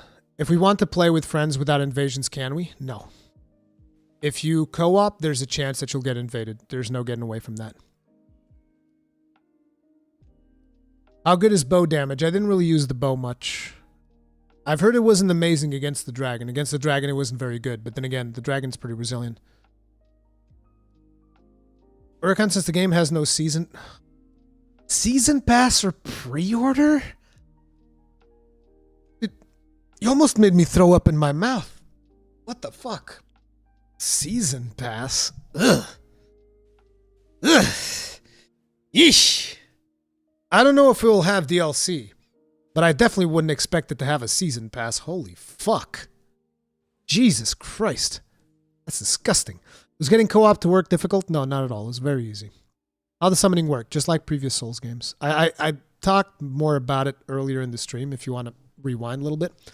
Is there a flex muscle emote? There might be. I didn't see all of the emotes because some of them you had to engage in like PvP and do specific actions in PvP. Peeve will have seen more emotes than I did. Is there random item drops for enemies? I think that in this test they didn't really let enemies drop a lot of stuff. because they wanted to limit the amount of stuff that you had available to you. So again, I don't think this test is a good indicator of that. But I think there will be random drops. I mean, not random drops. I think each enemy will have like a loot pool of stuff they could drop like they've done before. That's what I would expect. Rurikhan, but there was a season pass for Dark Souls 3. It's not that far from possibility. Okay, so you're talking about an expansion. Okay, never mind. I got it confused with like a battle pass. I'm sorry. Brain no worky. I'm very sleep deprived. Forgive me, please. Does time of day affect enemy counts and camps and such? I think it will. It definitely affects what enemies can spawn because, like I said earlier, I only got this Black Knight thing to spawn at night. So yeah. After defeating the boss, can you summon your friend again in the same area and explore the place again? In the open world, yes. In dungeons, I don't believe so. Only in the open world. Would you consider this a good game for a first-time Souls player? Yes. Are there tortoise enemies in the overworld? I mean, I saw a turtle. I don't know if it was a tortoise, but yes. I guess yes. I guess turtles should count as well. Is there a beef jerky form? Not in the tests. I don't think there will be a beef jerky form. I don't know. In the test, you were always looking like this. You were always human. Can you swim like in Sekiro? No. Okay, yeah. I get it, Purple Purpurina. So no, they haven't announced anything for DLC, and I don't think they should anytime soon. You think we'll have a semi-obligatory PvP zone like Foreign Dark Route? Peeve believes so. I don't know. Again, you guys know I'm not too big into PvP, so I wouldn't know. I think this game will fix the leveling so players can still find someone to play a balanced match, even on endgame or max level. I think there's always going to be a certain amount of level in the matchmaking, particularly for PvP. But yeah, I don't know how matchmaking is going to work. Did you feel like an Iron Breaker? No, because there weren't that many good shields in this build. First death water again. Yeah. Can you summon 2 or more spirits at the same time? No. You can only summon 1. At least in this one, you could only summon 1 spirit at a time. And if that spirit dies, you can't resummon it for the same fight. Is the game easier or harder than previous Souls games? Like I already said, I don't think that this is a good indicator because network test is not super well balanced. I would expect the difficulty to be in line with Dark Souls 3.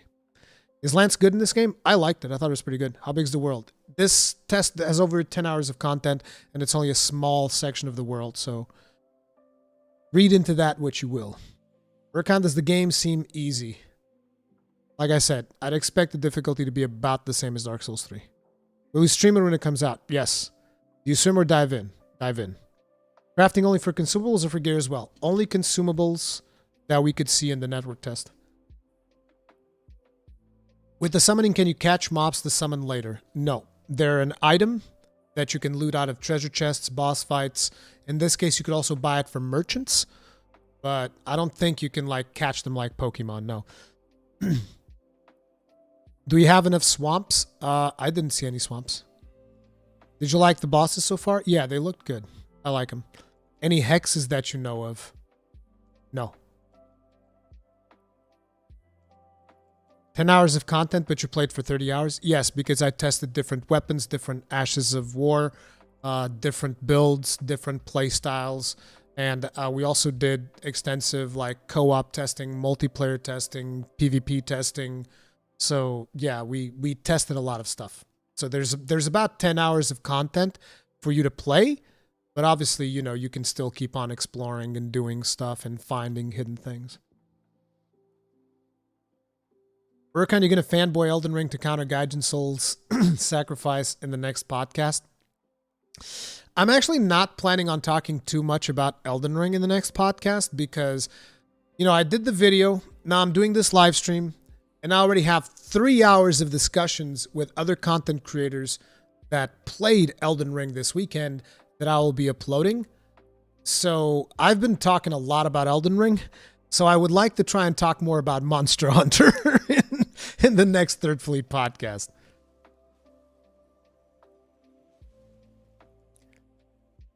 Purple Purpurina, it's because me and Gaijin do a podcast together.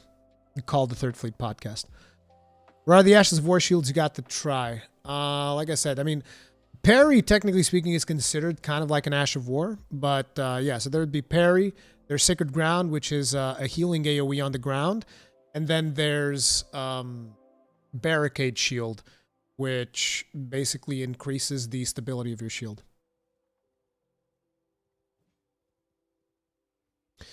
With collectible items, can you make your own weapons like with branches or stones? Not that I've seen. I don't think so. Pyromancy is faith-based now? It seems so. Some pyromancies might scale off of arcane from what we've seen. Co-op works just like previous games, Alex Berry. Summon signs and session-based. You kill a boss, you get kicked out, you have to summon somebody again. Can you pet your horse? No, the horse disappears when you dismount. How many inches did your dong grow after playing? Dude, how many inches did my dong grow while I was downloading it, dude? It was like a full-on throbbing erection. It's like, it got pretty big. I mean, you see this lance? You see this lance? Got bigger than that. Will I see my mother ever again after you start playing Elden Ring? Might take a while. Can you get knocked off your horse? Yes. If an enemy hits you hard enough, he can knock you off your horse. Armor's a lot more important in this game. When compared to like Dark Souls 3, I'd say it's about the same importance.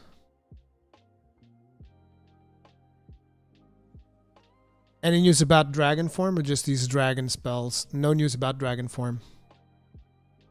How many times can you die before you stop playing? As many as you want. People complain about magic being OP. Do you think it's just because these area bosses are meant to be easier or weak to magic? Later bosses won't even feel this much damage from weak spells. I don't think did people actually were people complaining about magic being overpowered in this build? It's like I think incantations, specifically Beast Claw, is overpowered. Magic didn't seem that powerful personally.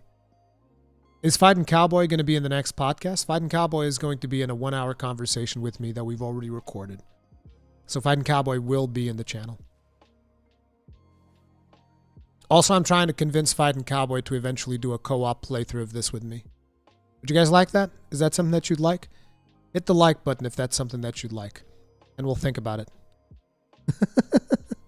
How many armor slots are there? Armor slots? Oh, you mean in terms of like equipment. There's your headpiece, chest piece, gloves, pants. Is there boots?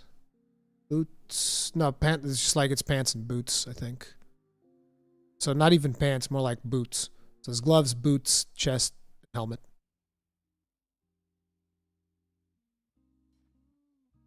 They have a system to save loadouts, not in this build.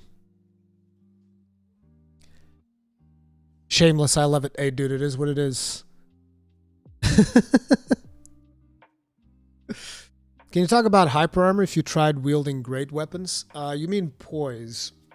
Like I said, Vati Video was the one who did the testing on that, and I believe that he said that Poise didn't really work in PvE much. But again, I suspect that there's going to be more to it than what we saw on this network test. I think that there's that stamina stat, the endurance stat that increases your robustness. And, you know, it's going to be a mixture of how much endurance you have versus the, you know, how powerful the armor you have is. But I do think you'll be able to tank through a couple of hits. I don't know if the horse is customizable. In this thing, we couldn't customize it at all. There were no covenants in this build, but I believe there will be covenants. How much of what you played would you consider main quest versus pure side? I mean, I think that if you're just going to beeline it to Margaret, which is like the first boss that you can do in this test, I'd say you could get to Margaret probably within the space of an hour. So I'd say like 9 hours with side quests of me like just running around and killing optional bosses. 2 rings only? Actually, I don't think there were any rings. There was talismans. I think that's what it was. There was these talisman things, and I saw 2 of them. One of them increased my stamina. The other one increased my equipment load, so kind of like Avils.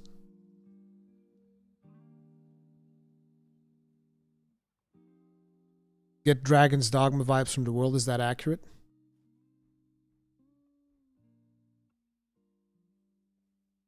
It's easier to traverse than Dragon's Dogma because, like, you don't really have an easy way to traverse Dragon's Dogma besides teleporting.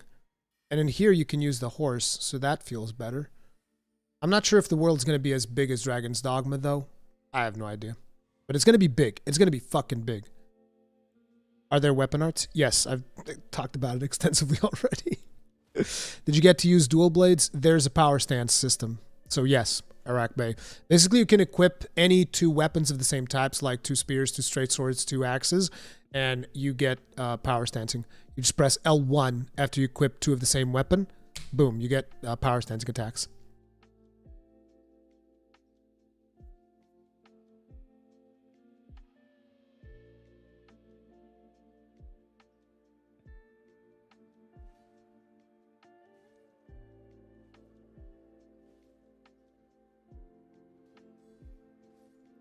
I'd love to see Fighting Cowboy in a crossover with you. Well, you're definitely going to see that already. We recorded a video talking about our experience in the thing. And it's going to be me and Cowboy chatting while I'm going to put like an hour of gameplay. And it'll just be me and Cowboy talking about stuff. With enough stats, can you dual wield normally 2-handed weapons again? I believe so, yes. How big would you say the overworld is compared to something like Breath of the Wild's overworld? There's no way to tell because, like, look, if we look at the map here, just a second. It's so awkward to only have like 30 minutes of footage that I can show, and I have to keep using the same footage over and over. But that's the nature of embargoes. Okay, so if you look at the map here, this is like just the first zone, right? This is the first zone. And like I said, this right here is about 10 hours of content. The thing is, when you zoom out, I think the map is like, I don't know, at the very least 5 or 6 times as big as just this small little bit. So, yeah, there's going to be a lot. Is it okay to be wet every time I watch this footage? Well, you might want to look into that. Any cooking mechanics? No. How do I apply for a co-op playthrough? Rurikhan, how do you feel about enemy variety? Again, this was just the beginning of the game, so I don't know how fair it is to talk about it, but it's like, let's see, I saw the octopus dudes, I saw skeleton dudes, I saw humanoid dudes, I saw the dudes that are kind of like almost a reference to the demon soul guys that are in, what's that place called again? The Archstone that's like with the mine, the one before the spider. You guys know the one where there's dudes that are mining. So there are some dudes like that. There's also wildlife that you can kill for meat and whatnot. I think there was a significant variety of dudes to kill. Yeah, there was a decent chunk of different dudes to kill for sure. So it looked good. 60 FPS cap. I mean, this is played on PlayStation 5, so yeah, it's not going to go above 60 FPS. Stonefang Mine, yeah, exactly. Are there dual blades not wielding, but like blades of mercy and stuff? There might be, but I didn't see any of those in this test. Is the multiplayer better than other games? It seemed very similar to Dark Souls 3. Can you sheath your sword? Nope. I mean, you can unequip it. Was there no PvP in that test? Yes, there was. I just didn't do a whole lot of it. But guess what? If you want to know more about PvP, I have a 1-hour discussion with Peeve Peverson. That's going to be coming to the channel as well. As a matter of fact, let me just tell you guys, the 3 creators that I've made 1-hour discussions with was Eric's, to bring you guys what the experience of a newcomer to the franchise looks like, because Eric's is still, you know, he hasn't played too much Souls games. He beat Dark Souls 3. That was about it. So there's Eric's, then there's Fighting Cowboy, which is like one of the PvE veterans of Souls. And then there's Peeve Peverson, which is a PvP veteran of Souls. So there'll be those 3 discussions in the channel later. Yes, Corbin Bowman, you will be able to watch this live stream later. Is there an actual end game? Will this keep you playing endlessly?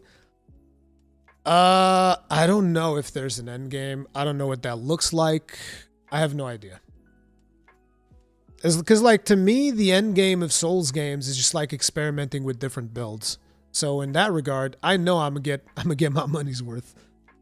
No climbing, right? You can climb on a certain... No, there's no mantling. There's no mantling. There's only jumping.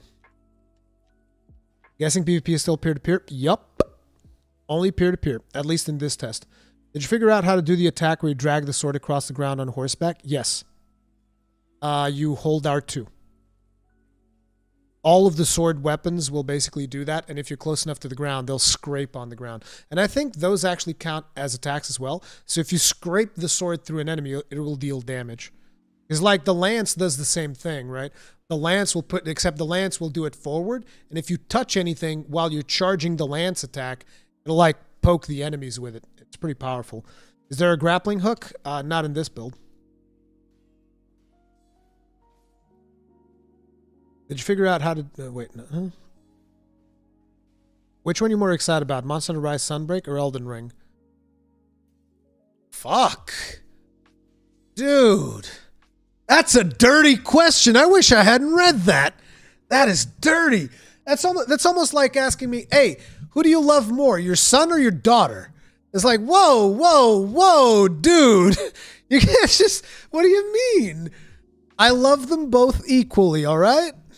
I love them both equally. The hell does that mean? Do you like your son or your daughter more? I like them both. Are there magic user classes? Yes, you're seeing one right now.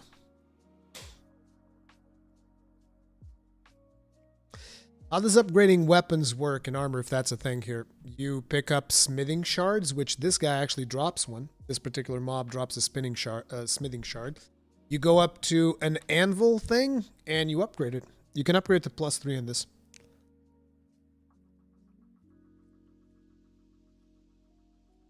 How are you able to compare a full game to a DLC? Both are amazing, but one is just an expansion. Do you know what a G rank expansion is? It kind of sounds like you don't.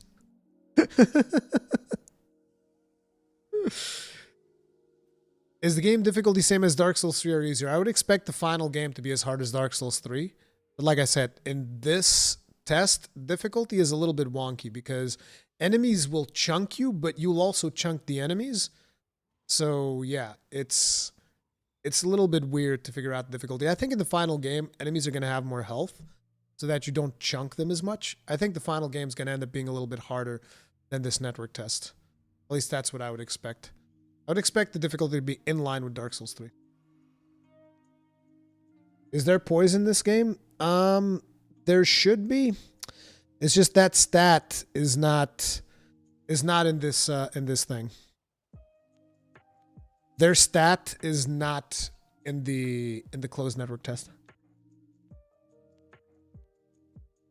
Okay, why you gotta spam, dude? I can read. Is the section we play from the majority of the game, or is it only the first section? It's only the first section. It's about 10 hours worth. Rurikhan, how's the stealth? Works great. You see these bushes? Like, you can crouch down, go into these bushes, and probably nobody will spot you. As a matter of fact, I did that. There's like this boss dude running around here, like this guy and the horse. I can crouch down in these bushes, and you'll probably never spot me.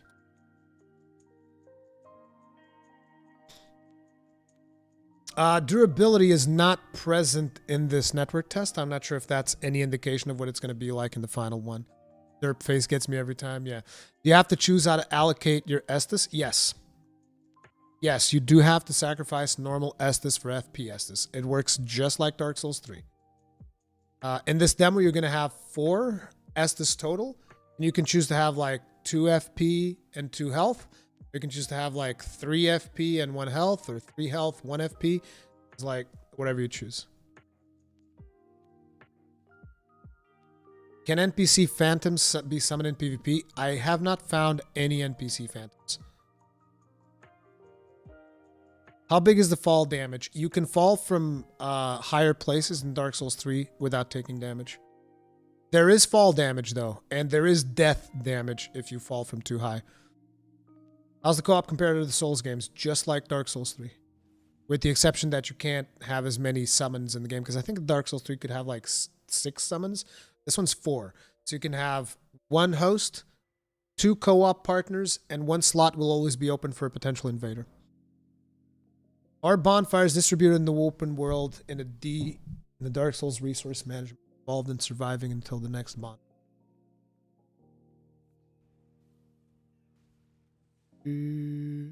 Let me show you. Just kill Margaret over here. It's just such an annoying thing, like right at the end. That's where I have the map. Let me just show you the map again. Each of these icons that's got a little flame symbol, like this one here, each of them is a bonfire. So you're going to start here. This is the first zone. This is like the tutorial area. Actually, this cave, technically speaking, is the tutorial area. So basically, you come from this cave underground to here. There's a bonfire here. You come out, there's a bonfire here. You come here, there's a bonfire here. But this is like, I think this is the first area of the game, so I think it might have more bonfires than other areas. But yeah, if you explore this way, you'll find a bonfire here. You'll find a bonfire here. If you figure out how to get to this island, you'll find a bonfire here. There's a bonfire here, another one here, another one here, another one here, another one here. It's like every dungeon, these are like dungeons, right? This is a dungeon, this is a dungeon, this is a dungeon. All of these are dungeons. Every dungeon has its bonfire so that you can see a dungeon and be like, okay, I don't want to tackle this dungeon right now. I want to come back here later. And so they leave a bonfire there so that whenever you want to go back to the dungeon, you can go back. And yeah, like you have all of these, and there's some missing because at this point in the game I hadn't picked up all the bonfires yet. There's like another bonfire here and another one like somewhere here. But yeah, this is the bonfire distribution. All of these are bonfires in the first area. Well, not really bonfires. They're called sites of grace, but you guys get the idea. You can't swim. Do you think you can travel by boats to specific areas? I hope so. Spirit summoning. How viable, useful would you say it is? Dungeons reset or is it New Game Plus for resets? I think it'll be New Game Plus for resets. Yeah, because every time I killed a boss, I couldn't go back and kill it again. So dungeons do not reset. In terms of Spirit's viabilities, they're amazing. Like, I mean, that's how I killed the main boss. If you see here, you'll see me summon Jellyfish Boy. You see, that's my spirit right there. Spirit Jellyfish Ashes. Jellyfish Boy. So they're very good. They're definitely very, very good. As a matter of fact, they're not only viable, I would say they're really fucking powerful. They're really powerful. How do you fill the FP bar? You drink in, you know, what do they call? A flask of cerulean tears. Does magic seem powerful and viable? Yes. Although in this network tests, incantations are the most powerful. We don't know if you answered this already. How is the performance? Crashes, bugs? I only had the thing crash on me once in my like 30 plus hours of playtime. It only crashed once. Performance was pretty good. Although keep in mind, like I said, this is not as polished as the final version is going to be. I did see a couple of frame drops and I did see a couple of stutters. I don't believe they're going to be there in the final game because, I mean, considering this is a very early build and it's already as well performing as it is, I highly doubt that you're going to have performance. Again, PlayStation 5 version, so I don't know what it's like on PS4, but I doubt you'll have many problems on this build. Will there be an online mode? Yes, there's online co-op and online PvP. Do you struggle defeating certain enemies? I struggled defeating like all the bosses, to be honest. I had troubles with most bosses the first time that I fought them. I think I've died. Was there any boss that I killed the first time? Yeah, I killed the Grave Warden on the first time, which is the guy that's got like the chains and the blocks. That guy I killed on first try, but all of the other bosses, I think I've died before I killed them. How far can you lock on for spells and such? Pretty much same, I would imagine same distance as Dark Souls 3. It's not any further than that. What are your thoughts on combat? Love it. I think it's amazing. I particularly love the Ashes of War system. Like I said, I love it. I love how you can change the arts of certain weapons. I love how you can change the scaling on the weapons. which I think will be interesting for experimentation. Like maybe you'll find a dexterity weapon, and maybe you'll be able to put like a quality enchant on it so that it also scales off of strength or something. I don't know, but I really like it. Do you think mainstream publications will revive the easy mode question? It's already being revived. My fucking Twitter time feed, God, it's so frustrating every time. Because like what frustrates me about this is that the people who are making the point for the easy mode, they don't understand that one of the key aspects of the Dark Souls experience is overcoming adversity, is overcoming the challenge that is placed before you. And if you take that away, it's essentially like, let me think of something that would make sense. If you take that away, it'd be almost like, okay, here's Monster Hunter, but without the grind. Like you'll kill a monster and you'll just drop literally all the materials that you could ever need for everything, which I don't think would make a lot of sense. You know, it's like, oh yeah, you killed this monster. Okay, now you can upgrade your weapon to maximum. You can, you know, you can augment your weapon to maximum. You can do everything. That's kind of the same thing. If you take the challenge away from Souls, you take the grind away from Monster Hunter. I'd say that's kind of like a similar thing, which is frustrating because, and the worst part is that this is the part, and this actually hurts me. And I'm not joking. Like this actually gets to me, is when I'm making the argument for, you know, there not being an easy mode in Souls games, people turn around and call me a gatekeeper. Can you imagine that? How many videos have I made trying to get people into Souls, explaining them that it's not as hard as they think, trying to explain like mechanics to make the game easier for everyone, you know, just basically trying to get them to enjoy the game, only then to eventually be turned around by some fucking rando in the internet and be called a gatekeeper. Imagine that.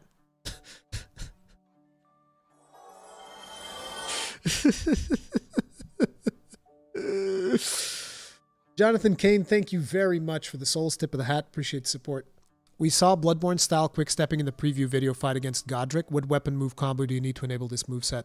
It was not present in this network test. We tried a bunch of different stuff. We could not find the Bloodborne dodge. Me and a lot of other creators, we were all trying to figure out where that was. At least I didn't find it, and I don't think anybody in my group chat found it. So we tried. We couldn't find it. Do you think this game will offer other than mounts than the horse, like dragons, giant crabs, something else? No, I don't think so. Maybe it will, but I don't think so. The gameplay preview, it seemed like swapping between 3 different weapons on the fly was possible. Is equip load less strict? I think the equip load only counts the weapon that you have currently equipped. I'm not 100% sure on this, so don't quote me on it. But I think that currently equip load only counts the weapon that you have equipped at the time. So like you can have 6 weapons in your thing and you can be swapping between them. And I think equip load will only count the ones that are currently in your hands. But again, not 100% sure. I hope that's how it works, because otherwise it's going to fucking suck. How does enemy AI behavior feel compared to other Souls games? I felt like it was better. Like I was in a particular situation that I don't have in this footage, but there was a situation where it was like this group of demi-humans, which are like these monkey-looking dudes, and they were like flanking me. Like I was facing the group of monsters, and they kept trying to like come off to the side where I wouldn't be able to block them. And I was like, huh, that's interesting. At least to me, that indicated like better AI. But I'm not 100% sure if that was just like lucky break where this mob just decided to wander in that direction. But overall, I felt like the AI is significantly improved. Can you increase drop rates like humanity stacking? Yes, stack arcane stat. You put arcane stat and you get more drops. I don't know if there's another, there might be like some kind of consumable that will buff your drops, but I don't know. Difficulty I expect to be in line with Dark Souls 3. Do you think it will get pushed back again? Here's what I'll say in regards to it potentially getting pushed back again. I don't know. Because like I said, what we've played here is a very small section of the game. But even still, what we have played here is extremely polished. It is in a very good state. Like, when I was playing this, you know, you don't feel like this is like some fucking broken game. Like, you know, this didn't feel like, say, for instance, the fucking Anthem beta or, you know, the New World beta or anything. It didn't feel busted like that. This feels solid. So I don't know how far off they are in terms of content. I don't know how far off they are in terms of their development, but here's what I'll say. If they have to delay it, I don't give a fuck. I will wait until the end of times because this game is going to be fucking amazing. That's what I'll say. Like, I'll wait another year for it if I have to. I don't give a fuck. I just want it to come out and to be the best game that it can possibly be. That's all I want. Just let Miyazaki do his thing, Miyazaki and his team. Let them do their thing and give them however much time they want. If they think that February is good, that's good by me. No? If they think that they need to delay it again, I'm not going to hold it against them. I don't give a fuck. I got plenty of games to play. I don't have a problem. I never understand this thing where people go like, oh, this game's delayed. Now I have nothing to play. It's like, dude, I have so many fucking games to play. Like, I could be playing games for the next 3 years nonstop and not run out of games to play without any new game coming out.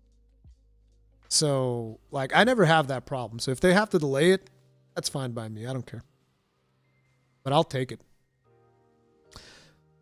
Does this feel like a Dark Souls game or does it feel like its own thing? It feels like an evolution of a Dark Souls game. Because, like, you still have similar movesets and stuff like that with the weapons, but at the same time, you have new things, like with the weapon arts, the exchanging of the weapon arts. You have the horse mount. You have tons of dungeons. So it feels like an evolution of Dark Souls. Like, if you think about it, in a lot of ways, this almost feels like a culmination of everything that From Software has done up until this point. Like, really think about it, right? You have Dark Souls, which in this case would be like Dark Souls 3. You have like all the best aspects of Dark Souls 3. Then you add in the jumping and stealth from Sekiro. Then you add in maybe some crazy stuff from Bloodborne. You add a lot of new stuff on top of it by having the open world, by having the Ashes of War, by having some new weapons and some crazy weapon arts. Like, this to me is a culmination of everything that they've done. And I love it. I think it's amazing. What if Endwalker, Sunbreak, and Elden Ring came out at the same time? Okay, dude, now you're just asking me for fucking nightmare scenarios. That's a nightmare scenario right there. Again, you're the kind of person that's one of these days is going to kidnap like a family, you know, and then is going to ask the father to pick between like his wife and his daughter or some fucked up shit like that. It sounds like you're that kind of person, dude. You're like a psychopath that's going to kidnap a family and then going to ask the father to choose between the life of his son or his daughter. Like, what the fuck? Stop. Are there any super slow, heavy strength-based weapons? There will be. I don't think there's any here. I mean, here you have the Ordovis Greatsword. I wouldn't say that's super slow, but it's not like super fast either. Are there stealth death blows? I mean, you can do backstabs from stealth. That's the closest thing that I can think of. Could you tell if the horse was customizable? It was not in this test. It wasn't. What if Elden Ring is delayed until Sunbreak releases? Okay, stop with the fucking nightmares, dude. Stop. Can we counter when two-handing weapons? Yes, you can block and do a parry counter. Not a parry counter, a guard counter. You can block with anything. Like, anything that can block, you can do the guard counter. Is Elden Ring set in a new world, or is it related to Dark Souls world somehow? New world. New world, new setting, new fucking universe. It has nothing to do with Dark Souls. Might have some Dark Souls references, but it is not Dark Souls at all. Is there a Humanity Ember mechanic? Yes, there's an item called the Furl Calling Finger Remedy, which works pretty much like an Ember, except it doesn't affect your max health. How does the double-bladed staff feel? Felt fine for me, but I'm not really a double-bladed staff user. I thought it was okay. It had some good moves. Rurikhan, how big is a dungeon? Like a small one? How'd you find the resource management of dungeon since it only has one bonfire? So the side dungeons, so not the legacy dungeons. Legacy dungeons is where we're at right now. Legacy dungeons, I would expect them to be comparable to like the entirety of Boletaria, right? The entirety of Boletaria would be like Stormvale Castle. So those are going to be fucking huge sprawling levels. The other dungeons, like the mini dungeons, those are pretty small. Those are very small. So like you go in, you'll have to like push a lever somewhere to open a boss door or something, but like really, really small. Like I would say a quarter of an average chalice dungeon, right? Like one of the smaller chalice dungeons, it would be like, let's say like the first chalice dungeon of all, it would be half the size of that one. If you guys remember the very first chalice dungeon you ever get to do, it's about half the size of that one on average. How many side dungeons were there? In this build, I mean, I can just show you. It'd be easier. In this build, on the stuff that we had access to, I can count them because I have the map here. So 1, 2, 3. This one's a tutorial one, so I wouldn't count it. So 1, 2, 3, 4. This one doesn't count. This is just like a boss room. 1, 2, 3, 5.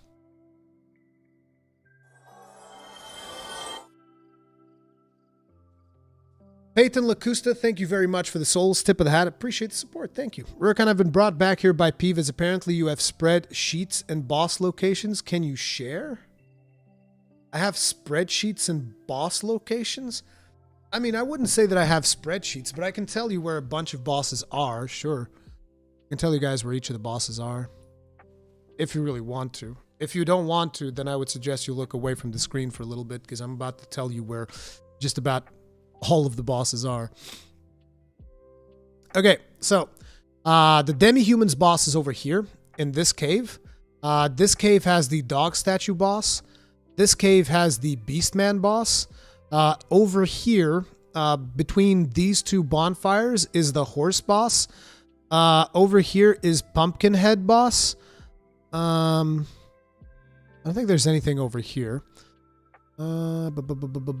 Over here, there is the Bloodhound Knight, which is like it's a special arena type thing. It's kind of weird, but if you get here, you'll see it. There's like these little balls, these little eyeballs that are just like standing around, and there's an arena in there, but there's like a boss fight here, which is Bloodhound White. I forget, whatever, but he's here. And then if you go a little bit to the west from here, there's like this statue looking thing, which technically speaking is not a boss, but it's kind of a unique looking enemy. It kind of rises from the ground. Remind me a little bit of Shadow of the Colossus. So you can kill that. It's around here somewhere. Let me see more. Over here is the Grave Warden. The way that you get here is you go from this lake and you keep going this way. This part of the map, it's not highlighted because you would need to get the map fragment that lights this side. That's why you can't see it. But the connection is you go through here and you'll find, the boss there. Over here is the Stone Troll boss. And then if you go through here, over here is Margaret the Fell, which is like the big main boss. And then after you do the big main boss, if you have two paths that you can go to the left side here. And that's kind of like the stealth path. And if you go through the stealth path, you'll eventually find a dude that's technically speaking not a boss, but he's kind of like a bit of a tougher fight. And he's a dude that he's got a bunch of arms and shit. It's not the one that you've seen in the trailers and whatnot. He's just kind of runs around kind of like a spider almost. He's got a bunch of arms and a shield and whatnot. That guy is hanging out over here if you go through the stealth side. And then if you go through the gate here, there's going to be ballista everywhere. So you're going to have to roll your ass off. But somewhere in here inside the castle, there's like a lion type thing that reminded me of Nargacuga. He's got like blades in his arms instead of wings, and he just jumps around and slices everything. Again, not an actual boss fight, but just a really, really fucking tough dude that shows up. And I think that might be everything. Oh no, of course, there's the dragon. There's the dragon over here. There's also a big fucking dragon like right here. After that I think is everything. Not sure. I might be forgetting like one or two, but yeah, those are most of the bosses that you can fight. This thing. So you should probably clip that or timestamp that, or I don't fucking know, and then come back and rewatch it. Take notes. Are there ranged weapons? Yes, there's a bow and there's magic and spellcasting and stuff like that. Does the PS4 sound super loud? I didn't play it on PS4. What did you think about this game using the same sound effects in other Souls games, such as weapon collisions? Okay. I've talked about that multiple times, Gabiroto. Which is like, it uses the sounds and it uses the animations as well of Dark Souls 3. I don't think that's a problem. I understand that some people apparently have a problem with that. I don't. I think it's fine. It's like, are they bad sounds? No. They're good sounds. Are they bad animations? No. They're good animations. Does the game feel like it's just Dark Souls 3? Fuck no. It definitely does not feel like Dark Souls 3. It has similar animations, sure, but it's its own game. So like, do I care? No, I don't. You know why? Because I'd rather them spend that time making more dungeons, more bosses, more weapons, as opposed to like, okay, guys, we have to go ahead and reanimate the greatsword movesets. Why? They're pretty good in Dark Souls 3 because people want new animations. Okay. We have to go ahead and re-record all the sounds. Why? Are the sounds bad? No, it's just we should use new sounds. I don't care. Rurikhan, is there fire magic / pyromancy? Yes. They're called incantations and they're grouped together with miracles, and most of them will scale off of faith, although some of them will probably scale off of arcane. Will be playing and streaming New Game Plus when you unlock it? Yes. What is the gate icon on the left? This symbol means that you can summon spirits here. The summoning spirit mechanic. That, you know, the like little jellyfish boy, the 3 wolves, all of that stuff.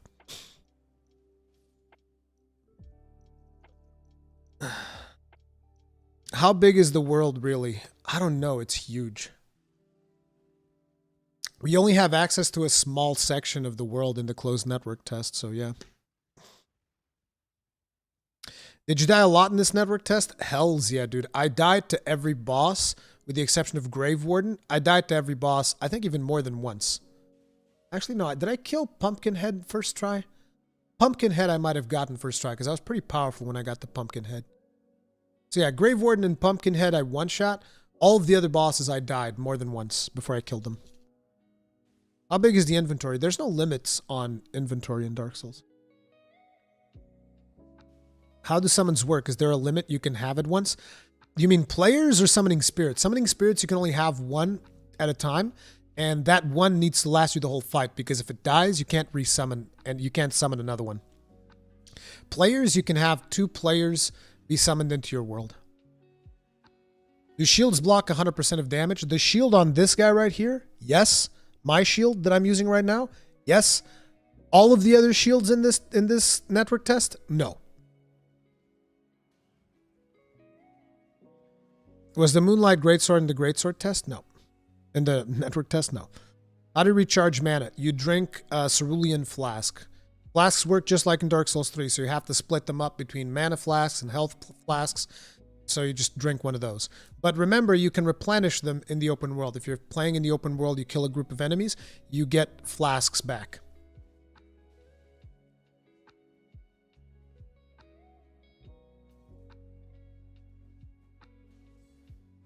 Horse looks OP as fuck. It's not.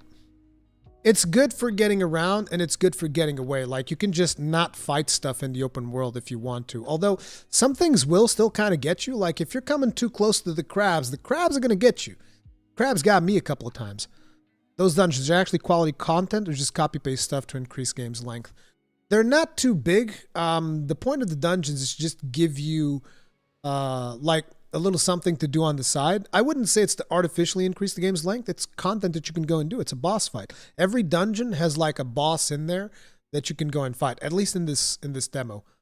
I wouldn't say it artificially increased the game's length. I love doing the dungeons because you get Ashes of... I think every dungeon in this network test gave you like Ashes of War, which you could then use to customize your weapons and stuff, which was pretty fun. Any heals like gems from Dark Souls 2 or just flasks? So far, I've only seen flasks. Flasks and spells. Not spells, incantations. There's like a healing incantation. 2 healing incantations, actually.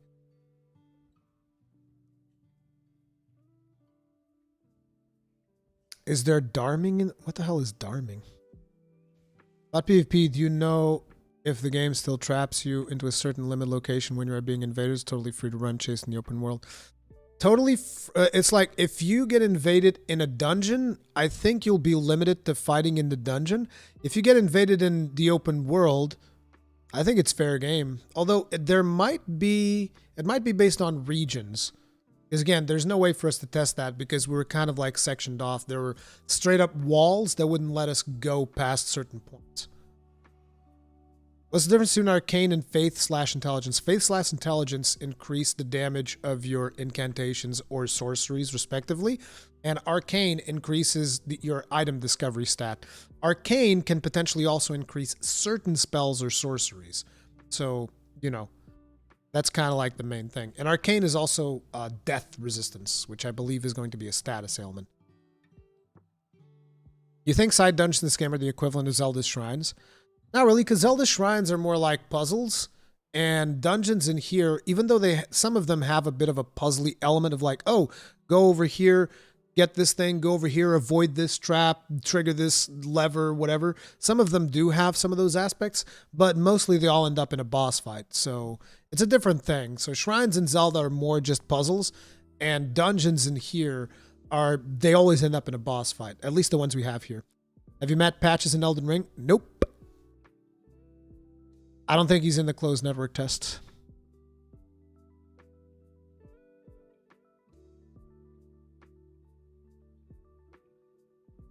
The open world did not feel empty to me, no. Is magic strong in Elden Ring like the first DS games or more like Dark Souls 3? In this network test, the balance is weird because like there's a Beast Claw incantation that I've talked about plenty that just deals a crap ton of damage when compared to anything else. But magic felt okay, but like I said, the balancing is kind of weird. I think you're looking more at Dark Souls 3 than Dark Souls 1. How's the music? I liked the menu theme. The menu theme was really good, but the rest of the music reminded me more of like old Dark Souls music, because like the menu theme was a departure, which I thought was weird, right? I talk about this in my video, but it's like the main menu theme was a bit of a departure from what you would expect from traditional Souls music, but when you fight the first main boss, which is Margaret, you get that kind of like main menu theme vibe again. I feel like the more main bosses you fight, I feel like the music is going to get increasingly more epic. But overall, I'm pretty excited about it. Yeah, I think Patches will be in Elden Ring. I'm not sure, but I would expect him to. I feel like there's too many mechanics, so they feel nice and polished and balanced. I feel like the mechanics are just fine. Weapon, spell, location, boss locations already have some pre-recorded videos posted off to YouTube.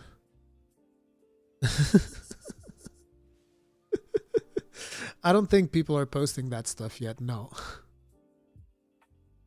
Is loot an element that'll keep you moving in the game? Like, is it a big part of the game? I mean, loot is always like a big part of Souls, in my opinion. Depending on, you know, on your first playthrough at least, because you're finding new weapons, you're finding Ashes of War. Yeah, particularly with Ashes of War being added, I think loot is going to be like a big deal for me. I want to find like all of the Ashes of War. No. You're going to be making builds, Vex. You're going to be making builds. As a matter of fact, you level up in this test. There's stats, and you level up on those stats.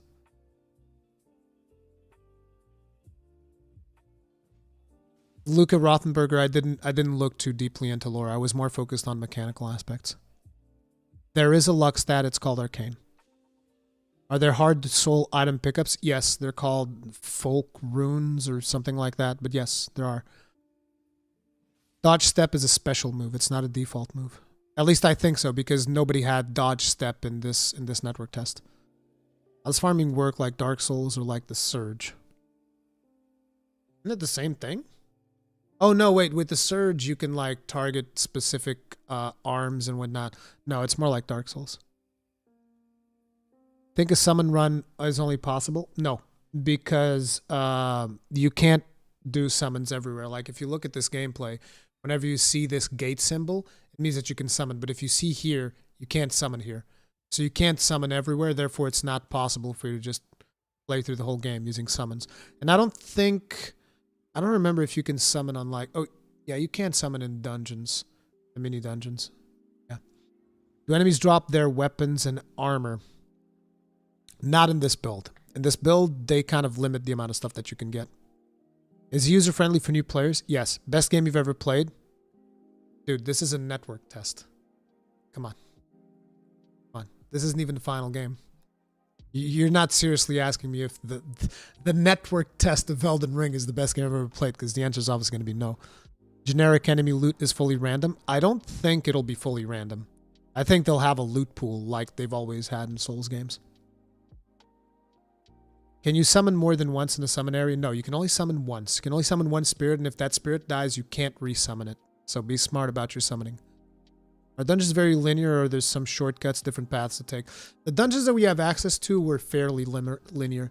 Like, some of them you'd walk past like a big door and you'd know this is the boss's door, but I have to walk past it now because it's closed and I have to figure out how to open it. But it would be super basic, like, okay, you know, keep going through the dungeons, like, oh, here's a lever over here. There'd be like traps and stuff.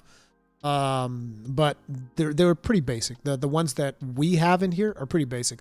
But I expect these to be basic because it's the first area. I think we'll get like more complex dungeons further on in the game. Does a co-op player disappear after a boss? Yes. And after field boss? Yes. After any boss, you disappear.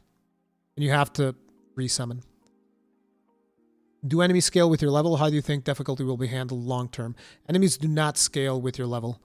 At long term, I would expect it's going to be New Game Plus. So like if you want harder challenge, New Game Plus. Is network code better than Dark Souls 3? I think it's about the same. Does demo have any healing spells? 2. Will there be a healer class? Yes. There's 2 healing spells in this demo. There's heal and urgent heal. Urgent heal is a solo heal for yourself. And heal, I think, is like an AoE heal, but I never really used heal, but I know it's there. Can you trade loot with other players? Yes, by dropping items. Do mini bosses respawn? Not in this build, and I don't think they will. I don't think it would make sense for them to respawn. You cannot farm the bosses over and over. At least I don't think you will, because again, keep in mind, I'm drawing conclusions from what I've played in the network test. It could change. Any indication of boss replay mode? Nope. Maybe they will, though. They did that for Sekiro, right? I never even tried that Sekiro mode, but they did it for Sekiro. Is there a cleric, paladin, or some lightning caster class? There's a cleric, and the cleric has some spells. I haven't seen lightning spear specifically. How do backstab works in PvP, like Dark Souls 3? Which means you can kind of like move away. It's not a vortex like Dark Souls 1. Which of the classes focuses on dexterity the most? I mean, it can be anything that you want, but I think the most dexterity-focused class in this build is probably the warrior. Is Siegfried the Onion Knight inside of the pot creatures? I don't know. We didn't get to see pot creatures. Have Ultra Great Swords been found? Nope. We haven't found any Ultra Great Swords in the closed network test. You've played in closed network test? Yes. Those who get key network test can only play... Yes. Can you cut tails? Not in this network test, but I would expect you to be able to in the final game. Can we upgrade the horse? Not in this network test. Is summoning possible during co-op? Summoning spirits? No. Summoning spirits is only during solo. How many classes are there? For the network test, there will be... Is it 4? I forget, but those have been revealed already. Those are like in the official Twitter, but you get warrior, enchanted knight, champion, cleric, and blood wolf. I think those are all. Is there a balance between fast and heavy weapons, or is it like in Dark Souls 3? I'm not exactly sure I understand the question. What do you mean by balance? Is the balance perfect? I don't know. I didn't do enough combat to figure that out. You'd need a ton of combat to really figure out whether or not weapons are balanced. There's like the amount of weapons that we have in this test. There's no ultra great swords or ultra clubs or anything like that. It's mostly like the biggest weapons we have is like you have the bastard sword and you have Ordovis's great sword. And those are the only 2 great swords in the game, I think. Is there fall damage? Yes. Is the game easier than Dark Souls 3? I expect it to be around the same level. I don't think the closed network test is a good indicator of difficulty.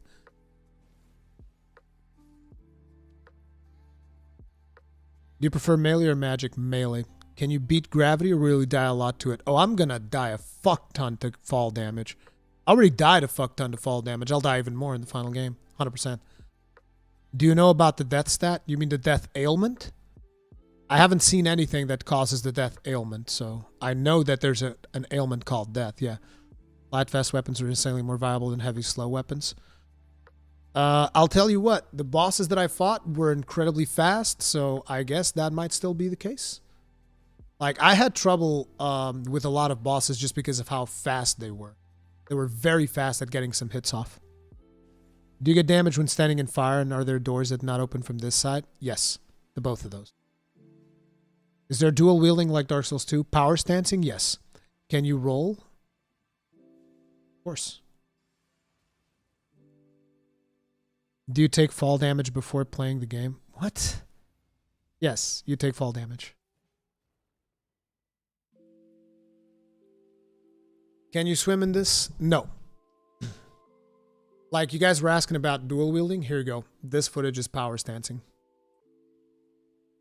What's the humanity equivalent? Does it affect your HP? It does not affect your HP, and it is called Furl Calling Finger Remedy.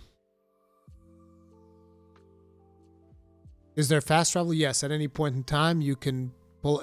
Any point in time that you're in the open world, you can pull up your map and teleport. So long as you're not in combat, right? So like, for instance, right now, I could just call the horse, run away, and then once these guys were not aggroed anymore, I could teleport. Damn, these goddamn bots, dude. Go away. Power stancing great shields. I don't know if it will work with shields. I didn't test that. Is there same types of attacks like in Dark Souls 3? You mean weapon arts? Yes. Peyton Lacusta, thank you very much for the souls. Tip of the hat. Appreciate support. Best equipment and spell location, class, and attribute to level. Holy shit! Talk about metagaming. So for the network test, for the best spell, you have to play Cleric. Because I think there's no other way of you getting the Beast Claw. I think only Cleric has access to Beast Claw in the network test. So you'll have to play Cleric, and you'll want to level up your faith and just Beast Claw people to death. It's probably the best thing to do. Then you can also just like enchant you can kill Margaret. I think Margaret is the one that drops the lightning enchant. So you can kill Margaret and then enchant your weapon with lightning. And yeah, that'll be good. But there's also the katana. The katana's the best weapon in this demo. There's that. Can you turn the compass off? Maybe, but not in this version. Actually, I didn't test to see if you could turn the compass off. You might be able to. Can we kick? You have to unequip your weapons to kick. Kick is the weapon art of being barehanded. You can't do traditional kick of forward R1. That doesn't work anymore. So if you want to kick, you have to like either unequip your weapons in order to be able to kick, or yeah, you can't. What makes the katana good? It does frost damage, lightning damage, and can apply frostbite. And if you frostbite your target, I think it's like 20% more damage, on top of the fact that it already does ridiculous amounts of damage to begin with. So it just does tons of damage. And if you take into consideration that the maximum you can take weapons to in this network test is +3, then yeah, the katana is busted. For the network test. Because like in the final game, I don't know if the katana will be that good. But for the network test, it's definitely the best one. And Laiskama, longsword is not the best. Because a longsword in Souls games is actually a straight sword. It's not a katana. The speed of combat is more like Bloodborne Dark Souls 3. Dark Souls 3. What the fuck spell you just used was sick in the video. The arc thing? It's an arc spell that you can get. Pretty good. Is there a weapon break repair system? Not in this network test. Yeah. How effective is blocking with the weapon? There's chip damage. There's a significant amount of chip damage. But you can do block counter with it. Is there stealth while on horse? No. If you're on horse, you're on horse. You're not stealth. Which is the button for jumping? X. And your new interact button is triangle. What was the hardest regular enemy you came across? Regular enemies, probably these big dudes. There's like, this is a regular enemy. This is not a boss or anything. There's a section where there's like a bunch of these guys. So those could probably be the hardest regular enemies. Can't think of anything that would be harder. Is there pyroments in network test? Yes, there's combustion, there's fireballs, there's a bunch of stuff. Am I cool enough to play this game? Everybody's welcome.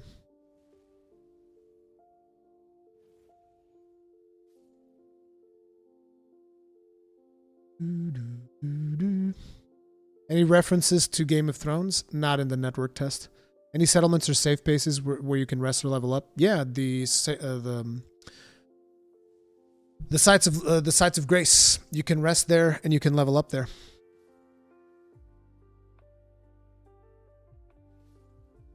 In your opinion, what are the pros and cons of each class? I think you guys are focusing too much on classes because I think these classes are temporary. I don't think these will be the classes of the final game. But it's like, if you want to melee, you want to do the blood dude. If you want to do dual wielding, you probably want to do the warrior dude. If you want to do miracles, you want to do the cleric. And if you want to do pyromancies, you want to do the champion. That's pretty much how I would read into the classes. That's their pros and cons. Are you able to fight a main story boss in the network test? Yes, Margaret the Fell. And this dragon, I think, is side quest stuff, but you can fight Margaret the Fell. Are there any towns or cities with NPC? Not in the network test. How healing is working while invading? Host, phantom, invade. Invader, everyone that's like a multiplayer ghost, so like everyone that's not the host, gets half of their flasks rounded down. So if you have like 3 health flasks and 1 mana flask, you get 1 health flask and 1 mana flask. So, you know, take your pick as to how you want. But yeah, that's how that works. And then you can heal yourself through incantations. You feel the difference in writing style of previous Souls games? No. Like I said, I didn't look into lore that much because I was focused mostly on mechanical stuff. The writing seemed very familiar to regular Souls games. Could there be anything akin to the Chalice Dungeons in Bloodborne? Don't know.